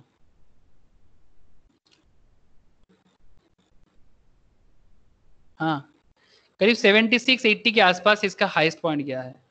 ठीक है, तो ऑल टाइम हाई अगर हम बोले तो बोल सकते हैं करीब 78,000, मतलब इस डेटा के हिसाब से। इसमें अगर आपको पूरा डेटा साइट के अंदर से मिल जाएगा, आपको एनएसी के साइड या बीएससी के साइड में, आपको वहां पर और ज्यादा डेटा मिलेगा। ठीक है, लिस्टेशन टाइम से। ठीक है, ये बस गूगल में जितना डेटा गूगल ने यहाँ पर इकट्ठा किया उसके हिसाब से मैं आपको बता रहा हूँ। तो ये 1900 इसका ऑल टाइम लो है यहाँ पर, और 78,000 इसका ऑल टाइम हाई है। करंट प्राइस चल रहा है 64,990। ओके, ये होता है all time high low. Sir ये रिलायंस इंडस्ट्री का भी तो ऑल टाइम हाई अभी चल रहा है ना 1800। हाँ, most probably all time high चल रहा है रिलायंस का। हाई चल रहा है सर, इस ऊपर नहीं गया था वो। रिलायंस का ऑल टाइम हाई चल रहा है, लेकिन बीच में रिलायंस काफी बार स्प्लिट वगैरह किया है, जानते हो ना। मैं जब स्प्लिट हाँ, वो तो समझाऊंगा, स्प्लिट में क्या होता है, वो शेयर का दाम को गिरा देते हैं जानबूझ के। वैल्यू कम नहीं होता, लेकिन मार्केट प्राइस कम दिखता है लोगों के अंदर। ठीक है, तो स्प्लिट होने से आपको समझ में नहीं आएगा। जैसे एमआरएफ ना आज तक स्प्लिट नहीं किया। एमआरएफ कभी भी आज तक, एमआरएफ ना जानबूझ के अपना शेयर को ना ज्यादा करके रखता है। बहुत लोगों को लगता है भाई ये बहुत हाई वैल्यू में चल रहा है, नहीं, एक्चुअली अपना वैल्यू को ऐसे बढ़ा के ही रखा है। मतलब बढ़ा के रखा मतलब एज पर अकाउंट्स या फिर डेटा वाइज ये लिस्टेड होने के बाद धीरे धीरे जैसे बढ़ता गया, ये कभी भी अपना शेयर को ना कम नहीं किया। It's a companies policy. ये क्यों, कौन सा कंपनी, अब स्टॉक स्प्लिट जब मैं बताऊंगा ना आपको, स्प्लिट में ही मैं आपको समझाऊंगा कि कंपनी स्टॉक स्प्लिट क्यों करते हैं और कब अगर नहीं करते तो उसके कारण भी क्या है। ठीक है, इसमें आपको पता चलेगा। क्योंकि ये देखिए ना, एमआरएफ 64,990, ये कोई भी आम इंसान सोचेगा एक शेयर भी परचेस करने के लिए 10 बार सोचेगा, है ना। आम पब्लिक तो कभी नहीं सोचेगा। तो फिर अगर इसका शेयर कौन परचेस करेगा, ये समझ में आना चाहिए। लेकिन देखो काफी मार्केट में इसका बिजनेस होता है डेली। अगर देखा जाए तो ये मार्केट में ना डेली रहते हैं, ऐसा नहीं, मतलब बहुत, अगर बहुत ज्यादा भी नहीं, लेकिन फिर भी ये अपना एक ट्रेंड मेंटेन करके चलता है। হ্যালো, हाँ बोलो। বলছি তুমি বললে না এই শেয়ারটা কে কিনবে? আজকে অমিত ফার একটা হোম মিনিস্ট্রি একটা রিপোর্ট বেরিয়েছে, সেখানে বলছে এমআরএফ এ মানে ইনভেস্টমেন্ট রয়েছে 55,54,600,000 কত লাখ টাকা, মানে 6,000 কত টাকা সামথিং। हाँ एग्जैक्टली मैं यही कह रहा हूँ कि एमआरएफ अपना कस्टमर किसको चूज करता है, वही मैं कहने का कोशिश कर रहा हूँ। नॉर्मल छोटा मोटा रिटेल इन्वेस्टर जो है ना, मतलब स्मॉल रिटेल इन्वेस्टर जो है, वो तो इन्वेस्ट नहीं करेगा। एमआरएफ का टारगेट मार्केट है बिग प्लेयर, मैं वही कहने का कोशिश कर रहा हूँ। इसका टारगेट है बिग प्लेयर, ये स्मॉल रिटेलर को नहीं देगा, ये बिग रिटेलर को देगा या इंस्टीट्यूशनल इन्वेस्टर्स को देगा।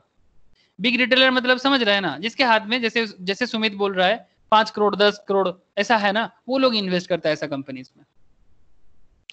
स्मॉल रिटेलर तो सोचेगा भी नहीं ना, 64,990 तो उसमें वो बहुत सारा पोर्टफोलियो बना लेगा, सिर्फ में एमआरएफ का एक शेयर लेके क्या करेगा। ओके, समझ में आ रहा है ना। तो ये आगे आगे डिस्कस करेंगे, स्टॉक स्प्लिट में काफी ज्यादा चर्चा करेंगे इसके बारे में कि एक्चुअल खेल क्या होता है इसके पीछे। जरूरी नहीं कि कंपनी मतलब बहुत ज्यादा है बहुत कम है, नॉट लाइक दैट, इसके पीछे रीजन है। Okay, long position and short positions. Long position is a very common point. Long positions or going long is simply a preference to the direction of your trade. For example, if you have bought or intend to buy Biocon shares, then you are said to be long on Biocon or planning to go long on Biocon respectively. If you have bought the Nifty index with an expectation that the index will trade higher, then essentially you have a long position on Nifty. If you are long on a stock or an index, you are said to be bullish. मतलब एकदम simple है, जब आप कोई stock खरीदने के बारे में सोचते हो और वो एकदम बुलिश ट्रेंड में है और आप सोचते हो कि नहीं इसमें अभी मैं लंबा चलूंगा, लॉन्ग पोजीशन मतलब लंबा खेलना, it's a test cricket. Long position मतलब टेस्ट क्रिकेट, मतलब अभी बैटिंग करने उतरना है लेकिन अभी चलना है, ठीक है, टेस्ट खेलना है, काफी देर तक टिके रहना है। टेस्ट क्रिकेट अगर आप लोग समझते हो, जो व्हाइट टी शर्ट या ट्राउजर पहन के खेला जाता है, ठीक है, तो मतलब जिनको क्रिकेट का उतना आइडिया नहीं है उसके लिए मैं बोला, बाकी तो जानते हैं। तो इसमें लॉन्ग पोजीशंस के लिए खेला जाता है, क्योंकि वो सोचते हैं कि मैं ज्यादा देर तक टिका रहूंगा तो ज्यादा रन बनाऊंगा, इसीलिए टेस्ट क्रिकेट में 700-800 रन बनता है। ऐसा आप लोग कभी वनडे क्रिकेट में नहीं सुने होंगे। वनडे क्रिकेट में 300-350 बन जाए वही काफी एक्सेप्शनल केस है। 450 बना था एक बार, 435 बना था, कुछ स्पेशल मैचेस में बनता है ऐसा, रोज रोज नहीं होता। जो भी हो, तो लॉन्ग पोजीशन मतलब आप शेयर परचेस करते हो और लंबा खेलते हो, ठीक है, मतलब अभी उसको सेल करने के बारे में सोचता नहीं हो। ओके सर, ये तो समझ में आया कि लंबा रखना है शेयर को। अभी हम लोग बात करेंगे शॉर्ट पोजीशंस पे। कहीं नहीं जाना, क्योंकि ये आज का हम लोगों का हीरो है, ये शॉर्टिंग, ठीक है, ये आज का हीरो है, ये आज का हम लोग मेनली इसी में डिस्कशन कर देंगे बहुत जोर से। तो शॉर्ट पोजीशंस क्या है इसके बारे में थोड़ा जानते हैं, ठीक है। जैसे लंबा खेल के हम लोग नॉर्मली इनकम करते हैं ना, लंबा खेलने का एक एग्जांपल देते हैं, तब जाके आपको छोटा खेलने का एग्जांपल समझ में आएगा। इसको T20 तो नहीं कह सकते शॉर्ट को, क्योंकि ट्रेंड उस तरह से सेट नहीं है।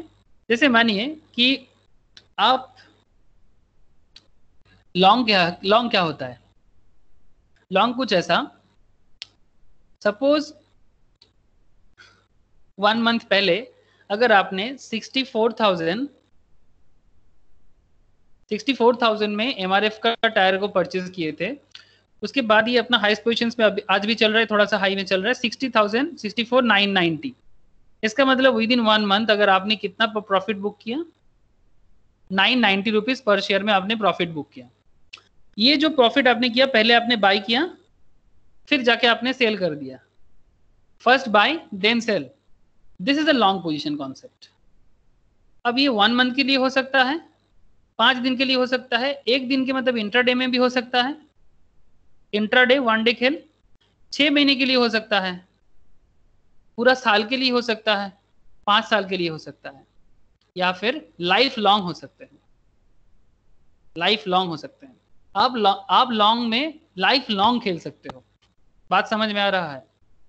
लेकिन जब बात शॉर्टिंग का आ जाता है ना, शॉर्ट सेल में, शॉर्ट सेल का कॉन्सेप्ट कुछ उल्टा है।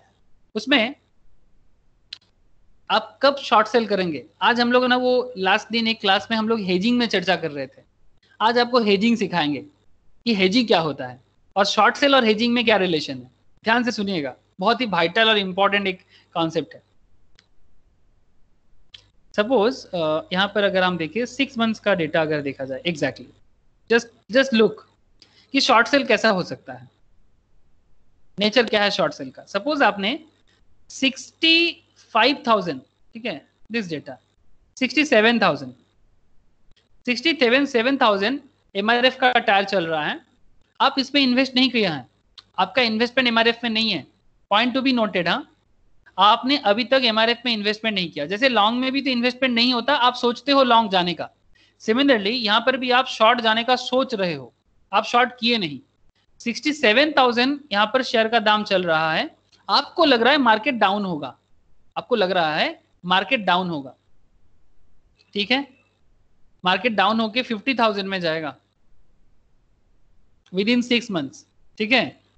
तो 6 महीने में मार्केट डाउन होके, ये 6 महीना नहीं बोल सकते, करीब 3 महीने का आसपास, 3 मंथ्स में मार्केट डाउन जाके 50,000 होगा। जैसे लोग आप ट्रेंड सोच सकता है, जैसे लोग आप ट्रेंड प्रेडिक्ट कर सकता है, वैसे लोग डाउन ट्रेंड में प्रेडिक्ट कर सकता है, उसमें मना नहीं है। लेकिन ये थोड़ा गजब खेल है। ऐसा खेल में जो शेयर आपके पास है नहीं ना, वो शेयर आप पहले सेल कर देते हो। सर क्या बोल रहे हो, जो शेयर मेरे पास है नहीं हम उसको सेल कैसे कर सकते हैं? हाँ, जो आपके पास है नहीं उसको आप पहले सेल करो और बाद में जाके, मतलब 67,000 में सेल कर दो और यहाँ जाके 50,000 में बाई कर लो, और ये जो डिफरेंस है ये आपका प्रॉफिट है। 67,000 minus 50,000, that is 17,000 is your profit. 3 महीने में आपने इनकम किया एक शेयर से। मैथमेटिकली समझ में आ रहा है? मैथमेटिकली कॉन्सेप्ट समझ में आया, शॉर्ट सेल क्या होता है? नहीं, मैथमेटिकली समझ में आ गया, प्रैक्टिकली समझ में नहीं आया। ओके, वही तो मैं अभी बताऊंगा कि प्रैक्टिकली क्या होता है। मैथमेटिकली समझ में आ रहा है कि ऐसा हो सकता है। अब मैं आपको बताता हूं आप लोगों को कि प्रैक्टिकली ये शॉर्ट सेल होता कैसे है, क्या ये हमेशा पॉसिबल है, क्या ये करना उचित है, क्या ये करना उचित है, क्या इंडिया में अलाउ है ऐसा करना? मार्केट डाउन ट्रेंड में भी इनकम करना, ठीक है, या फिर कहाँ इसको एप्लीकेबल किया जा सकता है? ये सारा का सारा क्वेश्चन, कहीं नहीं जाइएगा, अभी मिलेगा जवाब, ध्यान से।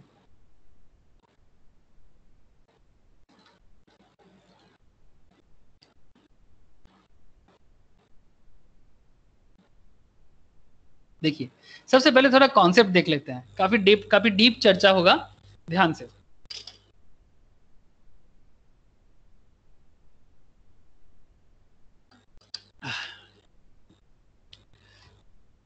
गोइंग शॉर्ट बहुत कॉम्प्लेक्स तो नहीं है, लेकिन सोचेंगे तो कॉम्प्लेक्स है।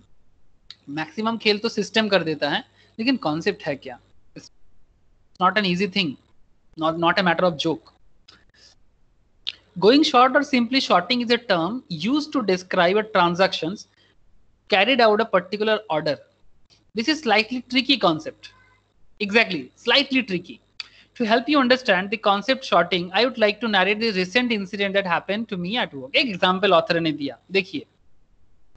If you are a gadget enthusiast, suppose आपको gadget अच्छा लगता है, like me, you would probably know that Xiaomi is a Chinese manufacturing smartphones आजकल बहुत लोगों के हाथ में होते हैं। Recently entered into an exclusive partnership with Flipkart to sell their flagship smartphone model called Mi3 in India. ठीक है, Xiaomi का एक मॉडल Mi3 इंडियन मार्केट में लाना चाहता है, जिसको लॉन्च करने वाला है फ्लिपकार्ट। ऐसा ही तो होता है ना, देखना, एप्पल का ये वाला फोन लॉन्च करने वाला है अमेजन में, है ना, ऐसा ही होता है। The price of Mi3 was speculated to be around 14,000। Speculation चल रहा है, मार्केट प्राइस डिक्लेयर अभी तक हुआ नहीं है, बस इतना कहा गया है कि दाम 14,000 के आसपास रहेगा। ठीक है, ऐसा एक मार्केट में ट्रेंड चल रहा है। क्या दाम होगा कोई किसी को नहीं पता, दाम क्या होगा वो तो पर्टिकुलर डे में ही पता चलेगा, लेकिन आप पहले से बस सोच रहे हो, या फिर एक मार्केट में ट्रेंड चल रहा है, स्पेकुलेशन चल रहा है कि भाई 14,000 के आसपास हो सकता है। If one wish to buy Mi3 he had to be registered Flipkart user. हाँ, ये एक मतलब कंडीशन है कि जो लोग फ्लिपकार्ट का रजिस्टर्ड यूजर है सिर्फ उन्हीं को बुक करने का मौका मिलेगा पहले। अगर कोई न्यू यूजर अभी ज्वाइन करेगा उसका चांस बाद में आ सकता है, अगर स्टॉक रहेगा तभी, टिल स्टॉक लास्ट। ठीक है, और जो रजिस्टर्ड नहीं है उनको नहीं मिलेगा, वो बाद में जब मार्केट में अवेलेबल हो जाएगा तब मिलेगा, मतलब काइंड ऑफ आईपीओ के टाइम पे जैसे होते हैं। The phone was not available for a non-registered user and the registration was open only for a short time. I had promptly registered to buy the phone, but my colleague Rajesh had not, though he wanted to buy the phone. वो registered तो नहीं है, but वो phone लेना चाहता है। He could not because he had not registered on time, because वो time पे registered नहीं कर पाया, लेकिन उसको phone चाहिए because उसको Xiaomi का वो model जो है Mi3 उसको पसंद है, लेकिन दाम तो अभी भी तय नहीं हुआ। अब बात है कि वो कैसे ले सकता है। तो आउट ऑफ द डेस्परेशन, मतलब यहाँ पर एक डेस्परेटनेस काम करता है, जब किसी को कोई चीज पसंद होता है ना, उस चीज को पाने के लिए डेस्परेट हो जाते हैं। यहाँ Xiaomi का फोन है, आप कोई भी चीज ले सकते हो। Rajesh walked up to me and made an offer. He said he is willing to buy the phone from me at rupees 16,500. Being a trader at heart, I readily agreed to sell him the phone. In fact, I even demanded him to pay me the money right away. Market में दाम 14,000 के आसपास हो सकता है, speculation चल रहा है, स्पेकुलेशन है, हाँ, जस्ट स्पेकुलेशन, सोच रहा जा रहा है। लेकिन उसने आके कहा कि वो फोन ले लेना चाहता है 16,500 में। आपको भी नहीं पता, उसे भी नहीं पता दाम क्या है, बट एक अराउंड आइडिया मिला आप लोगों को सबको, राजेश को भी पता है, उसको भी पता है। Being a trader at heart, I readily agreed to sell him the phone, मतलब क्योंकि वो बिजनेस जो करता है ना, उसको लगता है हाँ भाई मेरे को Xiaomi क्या कुछ भी ले लेंगे, लेकिन अगर मुझे यहाँ पर 1,500 का प्रॉफिट बुक हो जाए तो अच्छा रहेगा। तो I readily agreed to sell him the phone. In fact, I even demanded him to pay me the money right away. मतलब जो फोन आपके पास है ही नहीं, जो फोन का आप अभी तक ओनर ही नहीं बने, उस फोन को आप 16,500 में अभी बेच देना चाहते हो और अभी आप अपना 1,500 का प्रॉफिट बुक करना चाहते हो। बट यहाँ पर एक सवाल आता है, क्या सच में ऐसा होगा? अब ये तो फ्यूचर बताएगा। After I pocketed the money, I thought to myself, what have I done? Look at the situation I have put myself into. I have sold the phone to Rajesh which I don't own yet. जो मेरे पास है ही नहीं अभी भी, उसको मैंने राजेश को sell कर दिया। But then it was not a bad deal after all. I agree, I had sold a phone that I did not own. However, I could always buy the phone on Flipkart and pass on the new unopened box to Rajesh. My only fear is this transaction was, what if price was phone above 16,500? सोचा था 14,000 का दाम होगा, अगर by chance खुदा ना खास्ता, ठीक है, खुदा ना खास्ता अगर दाम 16,500 में पहुंच जाए, 16,500 क्रॉस कर जाए, सपोज मार्केट में लॉन्च हो गया 17,000 में, मेरा तो 500 का लॉस हो जाएगा ना। तो in first case I would make a loss and I would regret entering into the transaction with Rajesh. For example if the phone was price 18,000 के आसपास हो गया तो उसका लॉस हो जाएगा 1,500 का। जहां उसने 1,500 का प्रॉफिट का सोचा था, यहाँ पर तो चूना लग गया 1,500 का। तो यही खेल है। However, to my luck, the phone was priced 14,000. I promptly bought in on Flipkart, and upon delivery, I handed over the phone to Rajesh. And in the whole process, I made a clean profit of 2,500. That is 16,500 minus 14,000 equals to 2,500. लेकिन ये तो future prediction में था ना, exactly normally ये जो short cell का concept है, ये शॉर्ट सेल का कॉन्सेप्ट मेनली फॉलो होता है फ्यूचर एंड ऑप्शन में। समझ में आ रहा है? जिसको हम लोग डेरिवेटिव मार्केट के नाम से जानते हैं, ये फ्यूचर एंड ऑप्शन मार्केट में ही ये खेल ज्यादा चलता है, मतलब ये खेल वहीं पर चलता है। लेकिन क्या ये खेल हम लोग स्पॉट मार्केट में खेल सकते हैं, नॉर्मल मार्केट में? हाँ, थोड़ा बहुत यू कैन यूज। मैं बताता हूं आपको, अभी भी बात खत्म नहीं हुआ, जस्ट वेट एंड वॉच, और भी बहुत सारा मैटर है। If you look at the sequence of transactions, first क्या हुआ यहाँ पर, खेल क्या हुआ, स्टोरी इसके पीछे क्या था। If you look at the sequence of transaction, first I sold the phone that I did not own to Rajesh, and then I bought it later on Flipkart and delivered the same to Rajesh. Simply put, I had sold first and bought it later. मतलब मैंने पहले cell किया, बाद में buy किया। Sell first, buy second. Normal case से उल्टा है ना। नॉर्मल केस कैसा होता है, बाय फर्स्ट, ये लॉन्ग में ऐसा होता है, शॉर्ट में उल्टा होता है, तभी इसका नाम शॉर्ट है। बाय फर्स्ट, सेल सेकेंड, ये नॉर्मल केस है, लॉन्ग में ऐसा होता है, बट शॉर्ट में उल्टा। This type of transaction is called a short trade. ऐसा ही ट्रेडिंग को शॉर्ट ट्रेड कहते हैं, जिसमें आप जो चीज आपके पास है ही नहीं, आप उसको पहले सेल कर दोगे और फिर बाद में आप उसको बाय करोगे। कैसे हो सकता है?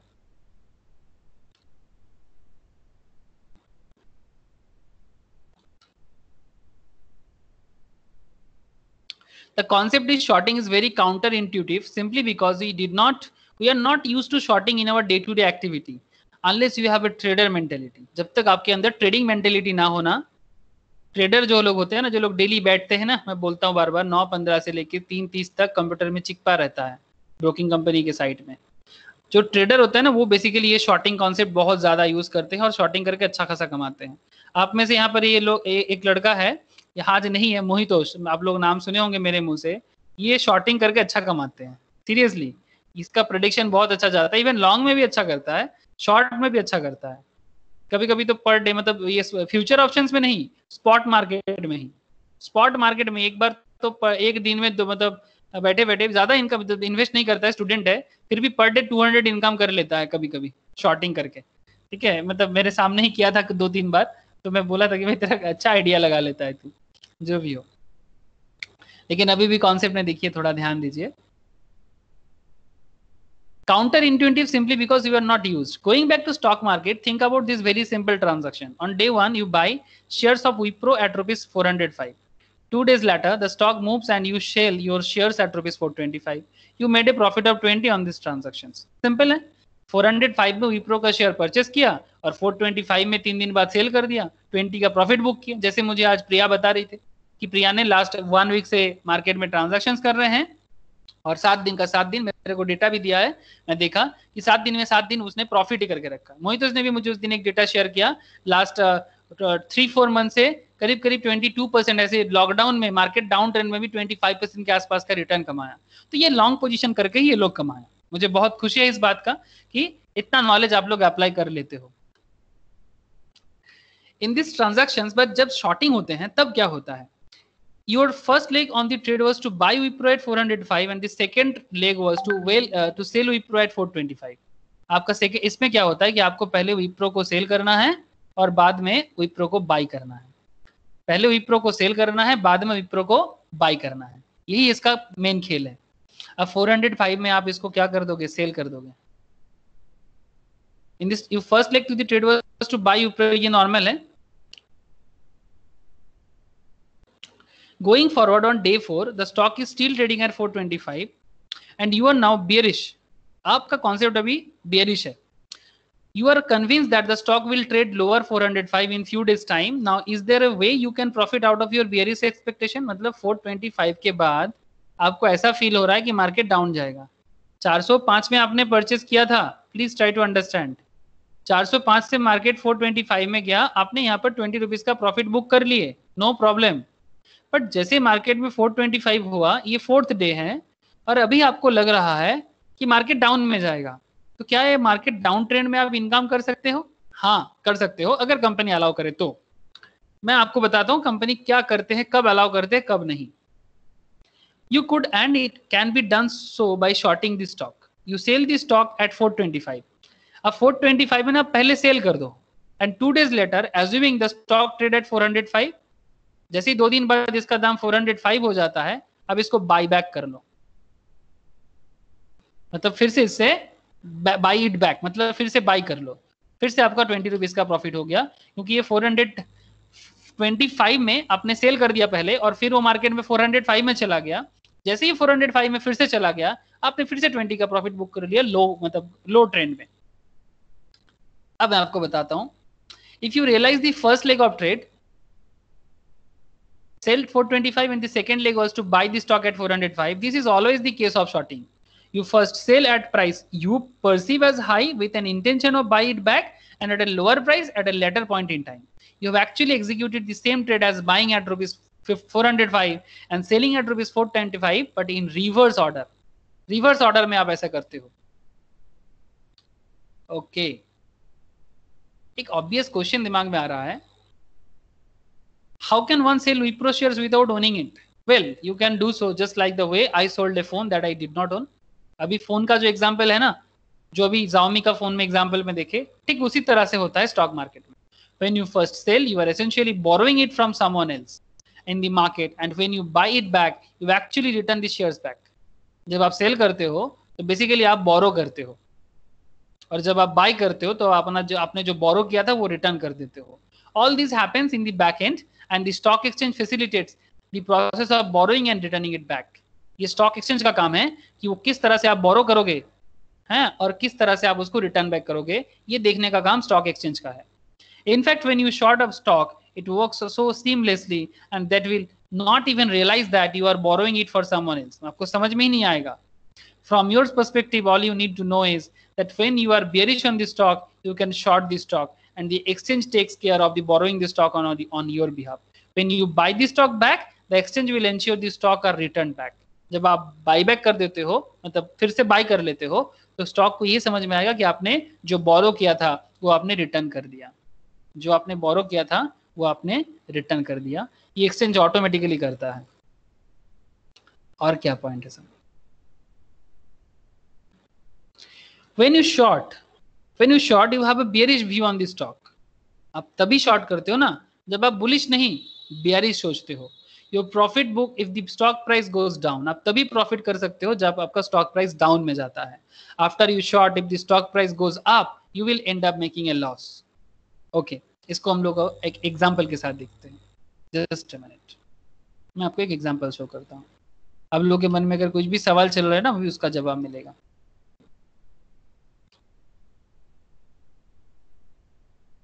देखिए, ये स्पेशल नोट्स है, मैं आप लोगों को बाद में प्रोवाइड करता हूँ इस नोट्स, ठीक है। इसमें मैं अलग अलग चीज़ को और डिटेल्स में बोला, ठीक है। जो हम लोगों का स्टडी मैट में तो है ही, उसके साथ साथ इसके अंदर मैंने और भी कुछ स्टडीज के साथ इसको मैंने अपडेट किया। तो देखिए, जैसे कि आप लोगों को इतना देर से मैं जो समझा रहा था उसी चीज़ को यहाँ पर थोड़ा दिया है। Short selling is an investment और trading strategy that speculates on the declining in stock और अदर सिक्योरिटी प्राइस। मतलब इस पे लगेगा कि भाई ये स्टॉक डिक्लाइन कर रहा है। It is an advanced strategy that should only be undertaken by experienced trader and investors. उसी को करना चाहिए जो experienced trader है या investors है। अगर आपका experience नहीं है तो don't short please, ठीक है। ये करने का मत सोचिए। थोड़ा बहुत little bit amount लगा के कर सकते हैं, but large amount में तो कभी नहीं, क्योंकि try तो करना ही चाहिए ना, एक बार try जरूर कीजिएगा। ट्रेडर्स में use short selling as speculation and investors और पोर्टफोलियो मैनेजर्स। ट्रेडर स्पेकुलेशन करने के लिए करते हैं, ट्रेडर के लिए स्पेकुलेशन है, जो ट्रेडिंग करके करते हैं ना उसके लिए स्पेकुलेशन है। कि जैसे अभी मैं विप्रो का बात कर रहा था, 405 चल रहा था, 425 हुआ, आपने प्रॉफिट बुक कर लिया 20 का, लेकिन 425 से आपको लग रहा है कि ये मार्केट में डाउन ट्रेंड जा सकता है, ये लग रहा है, ओनली जस्ट लग रहा है, तो आप क्या करते हो, आप 425 में सेल कर देते हो। ये लॉन्ग था, अब जब शॉर्ट होता है आपका कॉन्सेप्ट चेंज हो गया, 425 में आप सेल कर दो, फिर जैसे ये 405 हुआ आप फिर से बाई कर लिए, तो ऑटोमेटिकली ये शॉर्ट सेल हो गया, आपने फिर से 20 का प्रॉफिट बुक कर लिया, ठीक है। लेकिन ये अगर कोई ट्रेडर करे तो उस पर ये है स्पेकुलेशन, लेकिन नहीं अगर कोई नहीं, लेकिन ये बोलिए, ये 20 का फिर दोबारा 20 का आपने प्रॉफिट कैसे बुक कर लिया? अगर 425 में आपने उसको सेल किया और फिर 405 में आपने उसको खरीदा है जी, वो मार्केट डाउन गया था ना। हाँ, आप नहीं, शुरू से अगर फर्स्ट स्टेप बात करते हैं तो आपने 405 में खरीदा और उसको 425 में बेचा जी तो आपने 20 रुपीज का प्रॉफिट इंश्योर कर लिया इसमें जी। लेकिन उसके बाद मार्केट डाउन गया तो आपने 405 में खरीदा उसको, तो 405 में खरीदा तो आपने फिर कैसे 20 रुपीज का? Just a minute, just a minute, आपको प्रैक्टिकली दिखाता हूँ एक बार। हाँ,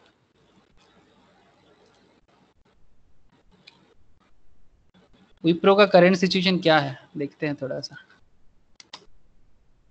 ये पुराना डेटा है विप्रो अभी 222 में चल रहा है।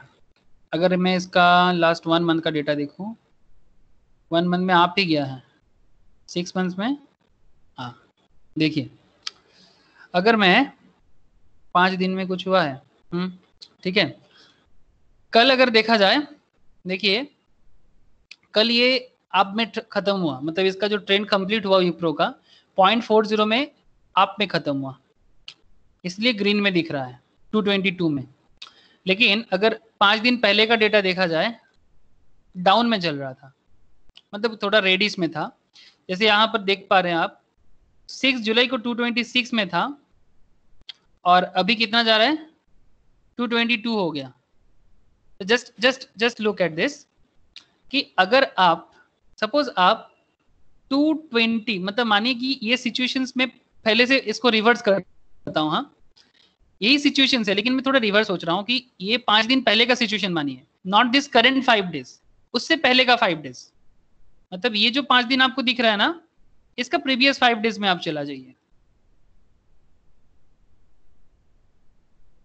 प्रीवियस 5 डेज, जस्ट ये 5 दिन के और पहला 5 दिन, जस्ट इमेजिन, मुझे एग्जैक्टली नहीं पता क्या दाम चल रहा था, मैं बस आपको बताना चाहता हूं कि सपोज ये पुराना 5 दिन में भी ये डेटा चल रहा था, यहाँ पर जो अभी यहाँ पर 222 चल रहा है ना, पुराना 5 दिन में 222 में ही आपने विप्रो को परचेस किया था, और आप लॉन्ग खेलने के लिए ही परचेस किया था, आपने सोचा था कि विप्रो अच्छा चलेगा, इसीलिए आपने परचेस किया था 222 में, और ये 222 से 5 डेज में 226 में पहुंचा। आपने पर शेयर में, सपोज आपने 1000 शेयर परचेस किया था, पर शेयर में आपने 4 रुपीज प्रॉफिट किए, 40,000 प्रॉफिट बुक किए, और आप स्क्वायर ऑफ कर लिए।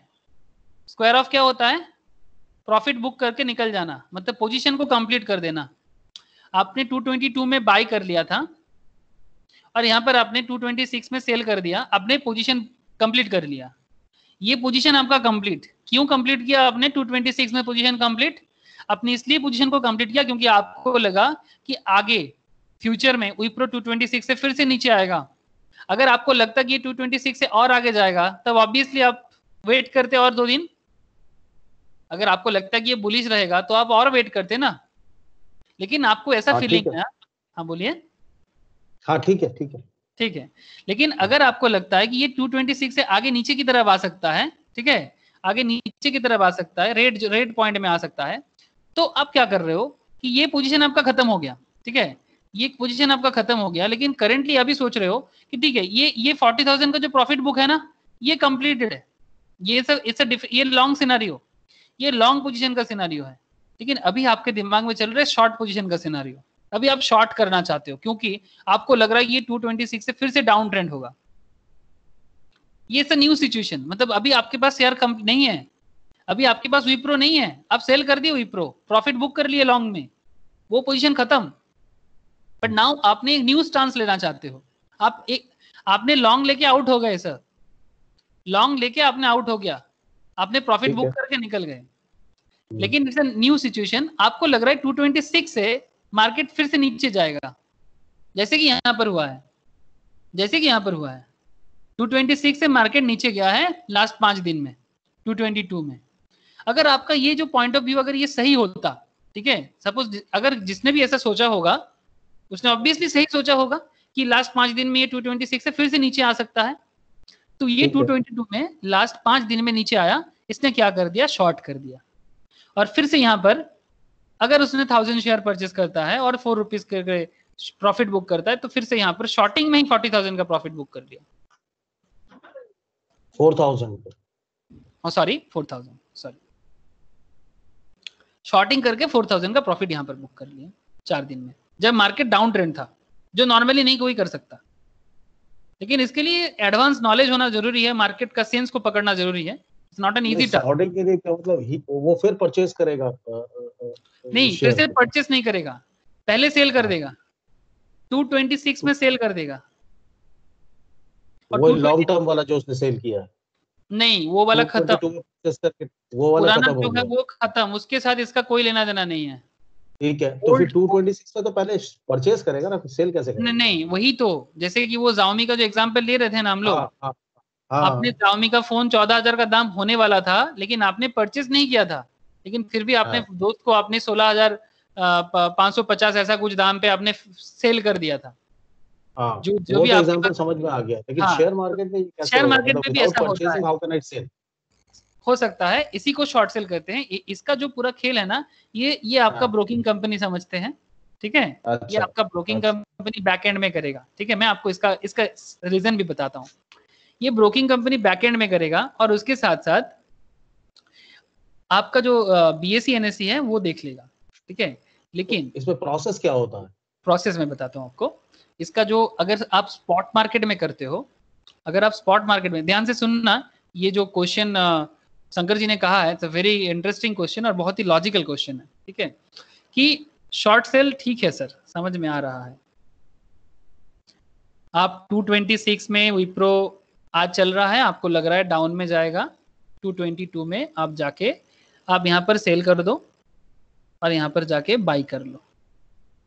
बेसिकली ये जो स्टॉक मार्केट में ना 2 चीज होते हैं। पहला एक चीज मैं आपको बता दूं, फ्यूचर एंड ऑप्शंस में नो प्रॉब्लम, मतलब जो डेरिवेटिव मार्केट है ना, डेरिवेटिव में नो प्रॉब्लम। डेरिवेटिव में डेरिवेटिव सिस्टम जो होता है ना, डेरिवेटिव कॉन्ट्रैक्ट में आप बुलिश सोच के भी कॉन्ट्रैक्ट कर सकते हो, बियरिश सोच के भी कॉन्ट्रैक्ट कर सकते हो, मतलब आपका दोनों, मतलब बेसिकली ये उसी मार्केट में चलता है, फ्यूचर एंड ऑप्शन मार्केट में। अब जब भी ट्रेडिंग, मतलब डीमैट अकाउंट ओपन करते हैं, आपके सामने ये मौका आता है कि आप स्पॉट मार्केट के लिए तो अकाउंट ओपन कर ही रहे हैं, साथ में आप F&O भी खोल लीजिए सर, ऐसे करके आपको जो एजेंट है वो आपको ऑप्शन देता है। तो अगर आप F&O में ऐसा करते हैं, जो एक दिन के लिए नहीं होता, महीने के लिए होता है, 1 वीक के लिए तो होता है, तो अगर आपको लगता है कि ये जो पूरा खेल है 1 वीक तक हो सकता है, 3 मंथ तक हो सकता है, 1 मंथ तक हो सकता है, मतलब आपको लगता है कि 226 में मैंने परचेस किया, 222 में ये जाएगा, आपने पूरा का पूरा जो आपने सोचा, ये पूरा बियरिश सोचा, ठीक है, पूरा डाउन ट्रेंड में सोचा, और आपका ये जो सोच है ये पूरा का पूरा एकदम एप्लीकेबल हो गया, और आप अपना जो भी, सपोज आपने, ये थोड़ा लार्ज अमाउंट में होता है, फ्यूचर एंड ऑप्शंस जब आप लोग सीखेंगे ना, इसमें आपको बहुत अच्छे से मैं सिखा पाऊंगा, बट बेसिकली आपको बस इतना बताना चाहता हूं कि ये जो शॉर्ट सेल का कॉन्सेप्ट मैक्सिमम उधर यूज होता है। लेकिन अगर मैं फ्यूचर एंड ऑप्शन से हटके स्पॉट मार्केट में आपको इसको समझाऊं, तो उसका मैं समझाता हूँ, आपको ज्यादा अच्छा समझ में आएगा, क्योंकि मैं अभी ना फ्यूचर एंड ऑप्शंस का जो टेक्निकलिटी मैं आपको लेना नहीं चाहता किसी को भी। बेसिकली मैं कहना यह चाहता हूं कि अगर आप स्पॉट मार्केट में ऐसा करते हैं, स्पॉट मार्केट में ये इंट्राडे में ही हो सकता है, this is only possible in intraday only. आप 2 दिन 3 दिन 3 महीना 4 महीने के लिए नहीं कर सकते। अगर आपको 2 डेज, मतलब मोर देन 1 डे, ठीक है, अगर आपको मोर देन 1 डे करना है, शॉर्ट सेलिंग करना है, अगर more than 1 day short selling करना है, तो आपको फ्यूचर एंड ऑप्शंस में ही जाना पड़ेगा। आप किसी के साथ कॉन्ट्रैक्ट करो कि भाई फ्यूचर में दाम गिरने वाला है, उसको लगेगा बढ़ने वाला है, अगर आप सही होते हो तो आपको पैसा देगा कॉन्ट्रैक्ट में थ्रू से जो भी होगा। लेकिन स्पॉट मार्केट मतलब जिसके मार्केट में बारे में हम लोग नॉर्मली डे टू डे जो मार्केट है, इसमें इंट्राडे में ऐसा हो सकता है कि 226 था, मार्केट में नीचे जाके 222 में उसी दिन में कंप्लीट हुआ। जब आपने सेल कर दिया, सिस्टम इसको रजिस्टर नहीं करता है। जब आपने बाई किया तब जाके सिस्टम इसको इनिशिएट करता है। मतलब बेसिकली जब ये सेल हुआ तो बेसिकली कहना ये चाहते हैं, सपोज ये आप हो, आप अपने कंप्यूटर स्क्रीन में शॉर्ट सेल करना चाहते हो। शॉर्ट सेल करने से पहले आपको 2-3 चीज देखना पड़ेगा। एक, आपका ब्रोकिंग कंपनी जो है वो शॉर्ट सेल का परमिशन देता है कि नहीं देता, मतलब उसके पास सेबी का परमिशन होना चाहिए। तो ब्रोकिंग कंपनी शॉर्ट सेलिंग करता है कि नहीं, जो कंपनी का आप शॉर्ट सेल कर रहे हो, जो कंपनी का शेयर में आप शॉर्ट सेलिंग कर रहे हो, वो शॉर्ट सेलिंग करने के लिए अभी आपको अलाउ करता है कि नहीं। अगर कंपनी अलाउ करता है तो आपका शॉर्ट सेलिंग हो जाएगा।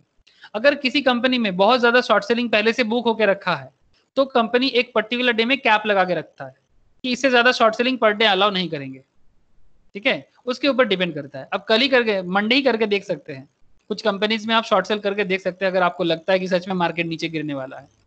बस एग्जाम्पल के लिए बोल रहा हूँ, करके देखिए, ज्यादा इन्वेस्ट करने का जरूरत नहीं है, 100-200 में करके देखिए, हो सकता है।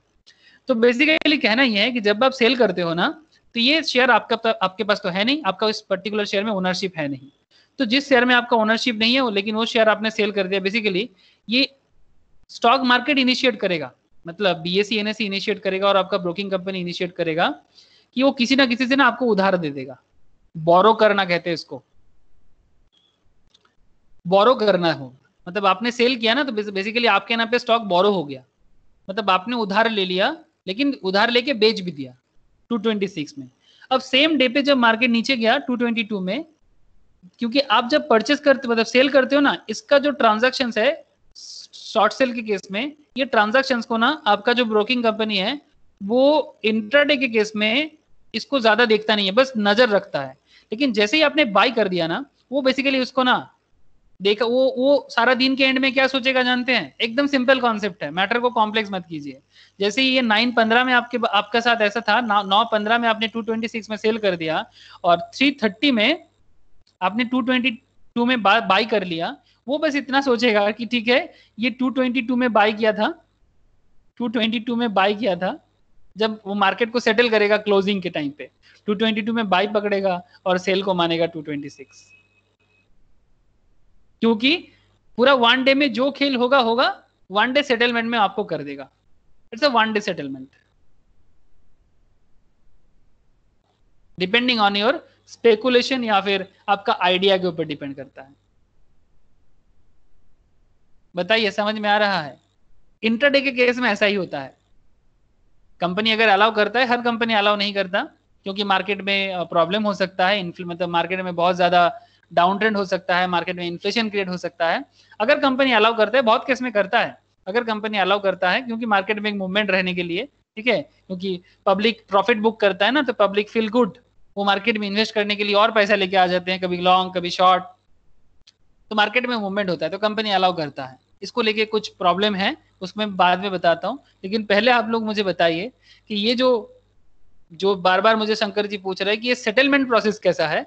तो बेसिकली सेटलमेंट प्रोसेस तो ऐसा ही है कि आप पहले सेल करते हो बाद में बाई करते हो, लेकिन जब क्लोज होता है मार्केट उस पर्टिकुलर डे में, सेटलमेंट के टाइम पे वो इसको यही ट्रीट करता है कि आपने 222 में बाई किया और 226 में सेल किया, क्योंकि वन डे। और ये हाँ बोलिए, इंट्राडे में पॉसिबल है ये ओनली इंट्राडे में पॉसिबल है, स्पॉट मार्केट में। अच्छा, शॉर्ट सेलिंग इंट्राडे में, स्पॉट मार्केट में only short cell possible in intraday. Okay. और अगर सपोज कीजिए ये 226 का शेयर था जो मैंने सेल कर दिया और डाउनवर्ड ना जा करके, मतलब at the end of the day अगर ये अपवर्ड चला जाता है, लॉस, मतलब 235 चला जाता है, तो मुझे 235 में खरीदना पड़ेगा उसको। हाँ, आपको 235 में खरीदना पड़ेगा, अगर आप नहीं खरीदेंगे तो सिस्टम खुद खरीद देगा। अच्छा अच्छा, ठीक है, आपके अकाउंट से ऑटोमेटिक डेबिट होगा, अगर बैलेंस नहीं होगा तो जब भी अकाउंट में पैसा जाएगा तब भी कटा जाएगा। अगर बाई चांस, जैसे कि शंकर जी का कहना है, बहुत ही अच्छा क्वेश्चन है, कि अगर ये 226 के जगह 222 में ना जाके ये 235 में चला गया तो यू आपने प्रॉफिट नहीं लॉस बुक किए, आपका प्रेडिक्शन गलत है, लेकिन शॉर्ट सेल के लिए अलग से बोलना पड़ता है। नॉर्मली आप पहले सेल करो बाई करो ऑटोमेटिक हो जाता है, ठीक है। 226 की जगह 235 हो जाता है, तो आपका पहले सेल था ना, तो आपको बाद में बाई करना ही पड़ेगा। 330 के पहले ही ना वो कंपनी जो है ब्रोकिंग कंपनी वो बाई करके ही छोड़ेगा आपको। तो यही रिस्क है बेसिकली, यही रिस्क है, और इसमें रिस्क अनलिमिटेड है, क्योंकि किसको पता कि ये लंबा कितना जाएगा। ये अगर 235 क्रॉस करके और चला जाता है और आपने शॉर्ट सेल करके बैठे हैं, आप कुछ नहीं कर सकते। एक बार वो बोलते हैं एक्सीलेटर में पैर दबा दिए तो कुछ नहीं हो सकता, ठीक है। इंट्राडे में तो खेल पूरा स्पेकुलेशन का है, मजा है, बहुत ही मजा है, लेकिन बहुत ज्यादा करना अच्छा नहीं है इंट्राडे में, ठीक है। लेकिन अगर किसी को सच में फ्यूचर एंड ऑप्शन समझ में आता है, कंपनी का फ्यूचर वो पढ़ सकता है, ठीक है। अगर वो फ्यूचर एंड ऑप्शन या डेरिवेटिव मार्केट जिसको कहते हैं, डेरिवेटिव में अगर उसका नॉलेज है कि हाँ मार्केट आगे जाएगा नीचे जाएगा, हाँ 3 मंथ्स बाद ऐसा जाएगा, जैसे प्रेडिक्शन कर सकता है ना, जिसको अच्छा खासा नॉलेज होता है मार्केट के बारे में, तो उसके लिए तो ऑब्वियसली वो फ्यूचर प्रेडिक्शन करे और मार्केट में लंबा मतलब शॉर्ट सेल करे, मतलब वो बेसिकली शॉर्ट ही खेल रहा है यहाँ पर, but short cell for the long term, ठीक है। उसको लगता है कि आज शेयर का दाम 450 चल रहा है, फ्यूचर में 400 में चला जाएगा, और टोटल कॉन्ट्रैक्ट प्राइस होता है, उसमें प्रीमियम वैल्यू होता है, प्रीमियम भरना पड़ता है, एक प्रीमियम देके बुक करना पड़ता है। मिनिमम बुकिंग अमाउंट होता है करीब 50,000 के आसपास कुछ अमाउंट होगा, 40,000 50,000 depending on the contract. Minimum आप 20,000 30,000 से भी स्टार्ट हो सकता है, ठीक है। ये फ्यूचर एंड ऑप्शंस में आपको सिखाया जाएगा कि किस तरह से कॉन्ट्रैक्ट बुक करके आप शॉर्ट सेल कर सकते हो, और 450 का शेयर 400 में जाता है और आपका प्रेडिक्शन सही होता है, और आप पर शेयर में 50 रुपीज बुक करते हो, और अगर आपने माना कि 1000 शेयर किए थे तो 1000 इंटू 50 करके 50,000 का शेयर आप बुक करके लाते हो। तो ये जो शॉर्ट सेलिंग है वो बेसिकली कैश मार्केट में नहीं होता, डेरिवेटिव मार्केट में होता है। बेसिकली डेरिवेटिव मार्केट में होता है। और डेरिवेटिव मार्केट में ये है कि हम सिंगल शेयर नहीं ले सकते, इसमें लॉट साइज में लेना पड़ेगा। लॉट साइज में लेना पड़ता है, वो लॉट में होता है, कॉन्ट्रैक्ट का खेल है, लॉट में होता है। डेरिवेटिव मार्केट में लॉट में होता है, क्योंकि वहां पर लॉट का कॉन्ट्रैक्ट होता है। समझ में आ रहा है ना। देखिए यहाँ पर एक है, मैंने यहाँ पर एक छोटा सा दिया कि short selling for a profit, एकदम सिंपल एक एग्जांपल मैंने यहाँ पर यूज किया। Imagine a trader who believes that XYZ stock, आपका बिलीव ये है कि करेंटली ट्रेडिंग एट $50, आप रुपीज से समझ लीजिए, will decline in price in the next 3 months. आपको लग रहा है कि प्राइस 3 महीने में नीचे जाएगा। दे बोरो 100 शेयर्स, मतलब बेसिकली ये 100 शेयर बोरो करना चाहता है, and sell them to another investors. Borrow करके दूसरे को मतलब दूसरा इन्वेस्टर को सेल कर दो।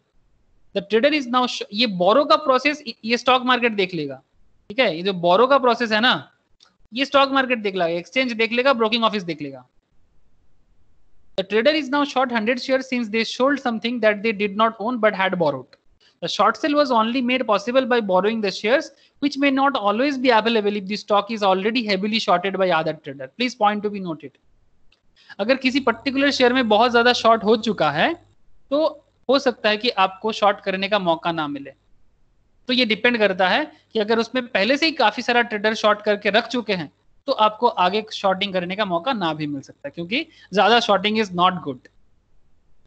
A week later, the company whose shares were shorted reports dismal financial results of the quarter and the stock falls to $40. सच में आपका जो प्रेडिक्शन था सही निकला, $50 से शेयर $40 में आ गया, क्योंकि मार्केट में रिजल्ट निकला जिसमें फाइनेंशियल रिजल्ट अच्छा नहीं है। The trader decide to close the short position and buys 100 share for $40. अब वो क्या करेगा, क्लोज कर लेगा। बेसिकली क्लोज मतलब उसने $50 में सेल कर दिया था ना, $50 में 100 शेयर सेल कर दिया था। अब जैसे ही इसका दाम $40 में पहुंच गया, उसको क्या कर लेगा, बाय कर लेगा। 50 रुपीज में सेल कर दिया था, अब वो 40 रुपीज में बाय कर लेगा। अब क्या होगा उसका, the traders profit on the short trade क्या हो जाएगा, कमीशन छोड़ के, जो भी कमीशन होगा उसका अलग, ब्रोकिंग कंपनीज का जो भी है, and interest on the margin account हो जाएगा 1000 रुपीज या $1000। $50 माइनस $40 इक्वल्स टू $10 का प्रॉफिट। 100 शेयर आपने लिया था, $1000 अपने प्रॉफिट बुक कर लिए शॉर्ट सेलिंग करके। लॉस कैसे होगा, जिसमें आपको अभी समझाए हम लोग कि जब भी हमने आप लोग को उल्टा समझेंगे, ठीक है। जब उल्टा हो जाएगा मतलब आपका कॉन्सेप्ट के साथ उल्टा हो गया। सपोज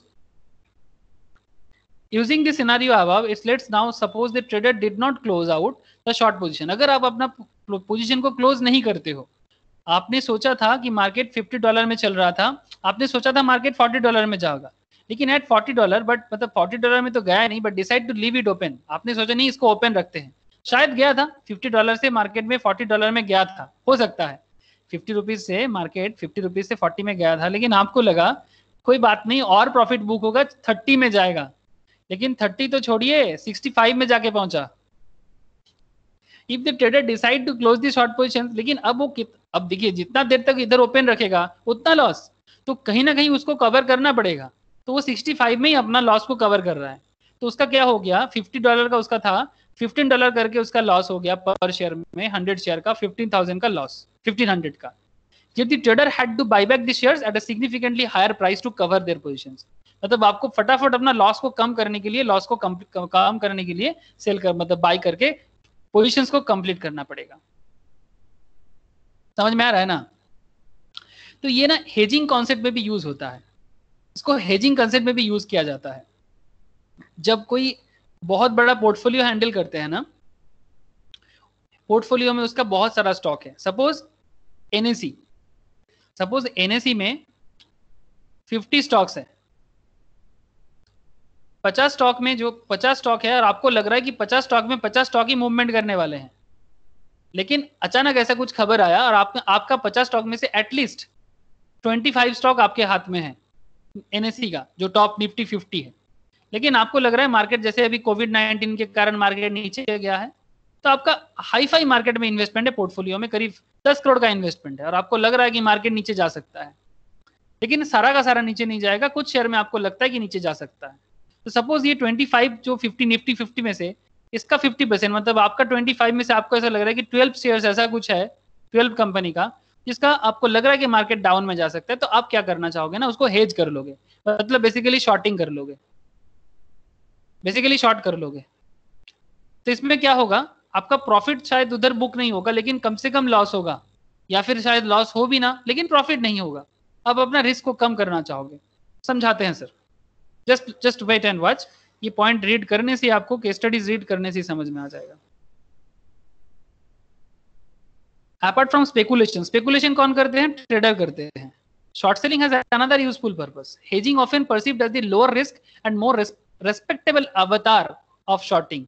बहुत ही रेस्पेक्टेबल कॉन्सेप्ट है शॉर्टिंग का, मतलब इसीलिए हेजिंग मतलब बहुत फेमस है, जो शॉर्ट सेल का ही एक रेस्पेक्टेबल फॉर्म है। The primary objective of hedging is protection. Hedging करने का मेन ऑब्जेक्टिव है रिस्क को कम करना। मुझे एक दिन पूछा था शंकर जी ने कि हेजिंग का रियल कॉन्सेप्ट बताइए, आज बता रहा हूं। As oppose to the pure profit, आपको प्योर प्रॉफिट नहीं चाहिए, बिकॉज प्रॉफिट होने वाला नहीं है। इंडेक्स नीचे जाएगा, आपको भी पता चल रहा है, हमें भी। जैसे मैं आपको बता रहा हूं, मेरे केस में हुआ है, ऐसे बहुत लोगों के केस में हुआ है। एसबीआई का कार्ड का जैसे ही लिए आईपीओ में कोविड चालू हो गया, तो ऑब्वियसली इंडेक्स डाउन ट्रेंड में था, उसमें मेरा एसबीआई कार्ड था, लेकिन और भी कुछ शेयर है जो ऑलरेडी अप ट्रेंड में है, ठीक है वो अलग बात। लेकिन किसको पता है ऐसा होने वाला है, लेकिन अचानक कोई प्रॉब्लम आ गया, हो गया, इकोनॉमिकल डाउन ट्रेंड चालू हो गया, तो ऐसा केस में अपना प्रॉफिट तो बुक नहीं हो सकता ना, तो आपका प्योर प्रॉफिट का जो आइडिया था वो तो नहीं होगा, लेकिन एटलीस्ट आपका पैसा तो कम से कम ना मारा जाए। जैसे ये हम लोग सुनते हैं ना, मार्केट में बहुत पैसा लगाया था और मार्केट में डूब गया। एक्चुअली उनको ये सब आता नहीं है, अगर आता तो पैसा डूबता नहीं। अगर कोई अच्छा खासा फाइनेंशियल कंसल्टेंट के साथ वो रहता तो शायद अपना पैसा बचा सकता था। हेजिंग कर टेक्निक यूज करके वो अपना मतलब जो मनी उसका लॉस हो सकता था उसको वो सेव कर सकता था। ये जो है ना motivation of speculation, hedging is undertaken to protect gains of mitigate losses in a portfolio. जो लॉस है उसको थोड़ा सा adjust, but since it comes at a significant cost, इसके लिए थोड़ा सा खर्चा तो है, क्योंकि जो भी फाइनेंशियल असिस्टेंस करेगा कंपनी, जो ब्रोकिंग कंपनी है, उसका भी थोड़ा कमीशन लगता है, लेकिन आपका लॉस काफी सारा लॉस आपको बचा सकते हैं।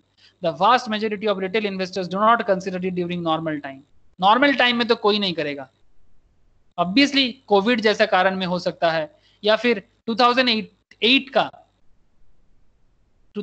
का जो ग्लोबल क्रैश डाउन था, 2008 ग्लोबल जो इकोनॉमिकल डाउन था लेमन ब्रदर्स का, वैसा केसेस में नॉर्मल टाइम में कोई नहीं करेगा। जब ग्लोबली कुछ प्रॉब्लम होगा, एक ओवरऑल पैंडेमिक जैसा कुछ सिचुएशन होगा, तब करेगा। The cost of hedging are twofold. Hedging का टू फोल्ड है। there are the actual cost of putting on the hedge, such as expense associated with short sales or the premiums paid for protective option contract. अगर आपने future on options में invest करेंगे ना, तो आपका जो contract value होगा ना, कॉन्ट्रैक्ट वैल्यू को प्रीमियम कहते हैं. आप में से कोई हो, जैसे कि मुझे जितना पता है प्रिया एंड ज्योति, आप लोग मेरे पास ये कॉन्सेप्ट पढ़े होंगे. हेलो प्रिया, हाँ पढ़ा है हाँ, सर. है ना, समझ में आ रहा है ना प्रीमियम वगैरह जो वर्ड अभी चल रहा है. हाँ सर. हाँ, थैंक यू सर. यही सब बेनिफिट देता है सर. अभी तो रियल लाइफ मतलब एकदम प्रैक्टिकल चल रहा है, लेकिन अच्छा है कि आप लोग ऑलरेडी फ्यूचर एंड ऑप्शंस पढ़ चुके हो, इसलिए आप फटाफट कनेक्ट कर पा रहे हो कि ये प्रीमियम क्या है, किस लिए काम आता है. Okay sir, no problem. तो paid for protective option contract. Also there is the opportunity cost of capping the portfolio. आप अपना पोर्टफोलियो पे कैप लगा सकते हो. कैप लगाना मतलब इससे ज्यादा नहीं करने देंगे. कैप लगाना मतलब ये कहीं ना कहीं से आप अब इसको रोक लेंगे. Upside if market continue to move higher, मतलब अगर मार्केट फिर भी मूव होगा लेकिन आप एक कैप लगा लेंगे कि ठीक है, हो सकता है आपका कॉन्सेप्ट था. देखिए, आप हेजिंग का सोच रहे हैं, आपका शायद 10 करोड़ का मार्केट इन्वेस्टमेंट था, 25 स्टॉक्स है आपके पास, आपका जो पोर्टफोलियो है उसमें 25 स्टॉक है. जस्ट इमेजिन, ठीक है. लेकिन आपको अचानक से लग रहा है कि मार्केट डाउन ट्रेंड में जा सकता है. आपको लग रहा है कुछ 12 स्टॉक ऐसा है, 50% ऑफ द स्टॉक ऐसा है जो डाउन ट्रेंड में जा सकता है, बाकी 12 स्टॉक अप ट्रेंड में ही रहेगा. लेकिन जब रियलिटी आया, हो सकता है कि डाउन ट्रेंड में गया ही नहीं. हेलो, आपने जो 25 स्टॉक में से 12 स्टॉक को आपको लग रहा था ना कि डाउन ट्रेंड जाएगा, लेकिन रियल में ऐसा हुआ ही नहीं. रियल में वो अप ट्रेंड में ही गया. जैसे अभी मुझे शंकर जी बता रहा था ना कि 222 में चल रहा था, सॉरी 226 में चल रहा था. मैंने बोला कि शॉर्ट करके 222 होगा तो इनकम कर लेना. शंकर जी ने बताया कि अगर प्रलय जी ये 235 चला गया तो लॉस. लेकिन ये 235 क्यों, ये 250 भी तो जा सकता है, ये 300 भी जा सकता है. लेकिन आप अगर जब हेजिंग करते हैं ना, फ्यूचर एंड ऑप्शंस में ये ऑप्शन आपको मिलता है, जब आप हेजिंग करते हैं तो आप कैप लगा सकते हो. सपोज आप 226 में आपका सेलिंग था, आपने सेल कर दिया था 226 में, लेकिन आपको लगा था ये मार्केट 222 में जाएगा, लेकिन गया नहीं. लेकिन आप कितना लॉस बुक करेंगे? अगर ये 250 क्रॉस कर गया तो आपका लॉस बढ़ता जाएगा. आप कैप कर दो, 235 कैपिंग लगा दो. 235 से ऊपर आपका लॉस नहीं जाएगा. जैसे ही 235 जाएगा ऑटोमेटिक बाई हो जाएगा. कैप कर सकते हो, ऐसा ऑप्शन मिलता है. ऐसा ऑप्शन ना कैश मार्केट में भी मिलता है, मतलब स्पॉट मार्केट जिसको हम लोग कहते हैं, उसमें भी ऐसा ऑप्शन मिलता है. मैं आपको बताऊंगा आगे, नेक्स्ट चैप्टर जो होगा हम लोगों का, उसमें हम लोग इसी तरह का टेक्निक सीखेंगे कि कैसे क्या कब क्या करना चाहिए. ओके, लेकिन यहाँ पर हम लोग देखते हैं ये किस तरह से हेजिंग करके हम अपना स्टॉक को, पोर्टफोलियो को बचा सकते हैं. एज अ सिंपल कॉन्सेप्ट में अगर देखा जाए, example 50% of A portfolio that has a close correlation with the, यहाँ पर S&P 500 न्यूयॉर्क स्टॉक एक्सचेंज का भी है, या फिर S&P BSE का 100 स्टॉक. हमारा जो S&P का जो है ना BSE बॉम्बे स्टॉक एक्सचेंज में 100 स्टॉक का रहते हैं नॉर्मली, ठीक है. तो S&P BSE 500 हो या 100, इंडेक्स इज हेज्ड, ठीक है, and the index moves up 15%. Suppose BSE का टोटल इंडेक्स जो है वो 15% में अप ट्रेंड हुआ, 15% में अप ट्रेंड हुआ over the next 12 months, the portfolio would only record approximately half of the gain, that is 7.5%. क्योंकि आपका टोटल जो पोर्टफोलियो था वो 100% का था, जो भी अमाउंट का हो. जैसे मैं यहाँ पर आपका 10 करोड़ समझा था. आपका जो इंडेक्स था, सपोज आपने BSE इंडेक्स में आपका इन्वेस्टमेंट था, या फिर BSE इंडेक्स में जो कंपनीज है उसमें आपका इन्वेस्ट था, ठीक है. BSE सेंसेक्स में जो कंपनीज है आपका उसमें इन्वेस्ट था. लेकिन आपने सोचा था कि मार्केट डाउन में जाएगा, लेकिन सेंसेक्स 15% में ग्रो किया है, लेकिन आपने 50% हेजिंग किया था, 50% आपने हेज किया था, आपका प्रॉफिट कम हो जाएगा. आप 15% की जगह 7.5% प्रॉफिट बुक करोगे, क्योंकि आपने 50% हेज कर लिया था. क्या पॉइंट समझ में आ रहा है सर? शंकर जी बताइए. हाँ, समझ में आ रहा है. मतलब 50% आप कह रहे हैं कि 50% हेज कर दिया, मतलब 50% मुझे लगा कि ये शेयर डिक्लाइन हो सकता है, डाउनवर्ड ट्रेंड जा सकता है, तो मैंने सेल ऑफ कर दिया उसको. एग्जैक्टली, आपको लग रहा था डाउनवर्ड नहीं किया, अपवर्ड ट्रेंड किया. हाँ, तो 15% ग्रो किया. चूंकि मैंने 50% सेल कर दिया, तो मेरा प्रॉफिट जो होगा 15% नहीं होगा बल्कि 7.5%. एग्जैक्टली मैं समझ गया. आपका पूरा क्लैरिटी आ गया. BSE का जो इंडेक्स है, BSE का इंडेक्स 15% में ग्रोथ हुआ, आपको लगा था कि वो डाउन ट्रेंड जाएगा, लेकिन आपने अपने पोर्टफोलियो से 50% हेज कर दिया था, आपने 50% रिस्क कंट्रोल के लिए हेज कर दिया था। तो क्योंकि आपने हेजिंग में डाल दिया, आपने रिस्क कंट्रोल में डाल दिया, आपने रिस्क कंट्रोल में डाल दिया, जैसे आपने इसको रिस्क कंट्रोल में डाल दिया, बीएसई इंडेक्स 15% में मूव किया है, लेकिन आपका पोर्टफोलियो का मूवमेंट 15% नहीं 7.5% होगा, क्योंकि आपका 50% तो रिस्क कंट्रोल में है। इन सिंपल ही होता है हेजिंग। बाकी जब प्रैक्टिकली आप लोग रियल लाइफ में अपना पैसा डाल के करके देखेंगे, आपको और ज्यादा आइडिया होगा। लेकिन सच में इस तरह का कॉन्सेप्ट जब तक खुद को नहीं पता तब तक करना नहीं चाहिए, लेकिन अगर पता होना, ये बहुत बड़ा शस्त्र है, मतलब it's a seriously it's a huge मतलब इम्पैक्ट है इसका। आप अपना पैसा सच में सेव कर सकते हो, रियली ऐसा टेक्निक है जिसमें आप कर सकते हो।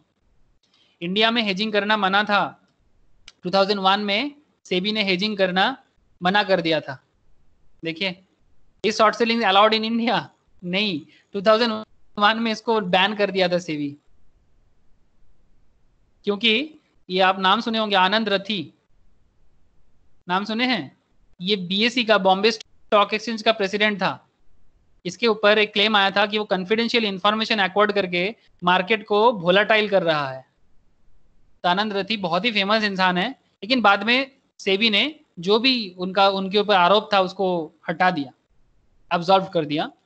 तो security exchange board of India banned short selling in 2001 following insider trading allegation. इसी को इनसाइडर ट्रेडिंग कहते हैं, अंदर का इन्फॉर्मेशन, बिकॉज आप बीएससी का चेयरमैन हो या डायरेक्टर हो, अब अंदर का इन्फॉर्मेशन बाहर निकाल के मार्केट को अपने हिसाब से कंट्रोल नहीं कर सकते, वोलाटिलिटी नहीं कर सकते। तो शॉर्ट सेलिंग कॉन्सेप्ट में वोलाटिलिटी हुआ था, ठीक है, और मार्केट को वोलाटाइल कर दिया था शॉर्ट सेलिंग करके। द एलिगेशन था that saw a crash in the stock price under the weight of heavy short selling, बहुत ज्यादा कर दिया था। लेकिन बाद में short selling was once again allowed in India for all investors in 2008, ठीक है, 2008 में इसको फिर से लाया गया। तो यहाँ पर मैंने कुछ पॉइंट दिया कि क्यों शॉर्ट सेलिंग नोटोरियस है, ठीक है, क्यों इतना बदमाश है शॉर्ट सेलिंग। तो आप थोड़ा रीड करना, मैंने ऑलरेडी सब मैटर आपसे डिस्कशंस कर दिया। जब मैं आपसे ये मतलब शेयर करूंगा, आप घर पे इसको प्लीज गो थ्रू करना प्लीज, ठीक है। तो आई होप कि ये शॉर्ट सेलिंग का जो कॉन्सेप्ट है आपको एकदम क्लियर है। हाँ या ना प्लीज बोलिएगा। हाँ जी, क्लियर। हाँ आज हेजिंग भी क्लियर हो गया होगा। हाँ जी, आज हेजिंग भी क्लियर हो गया होगा। ओके, तो जस्ट अ मिनट, मैं रिकॉर्डिंग स्टॉप करता हूँ।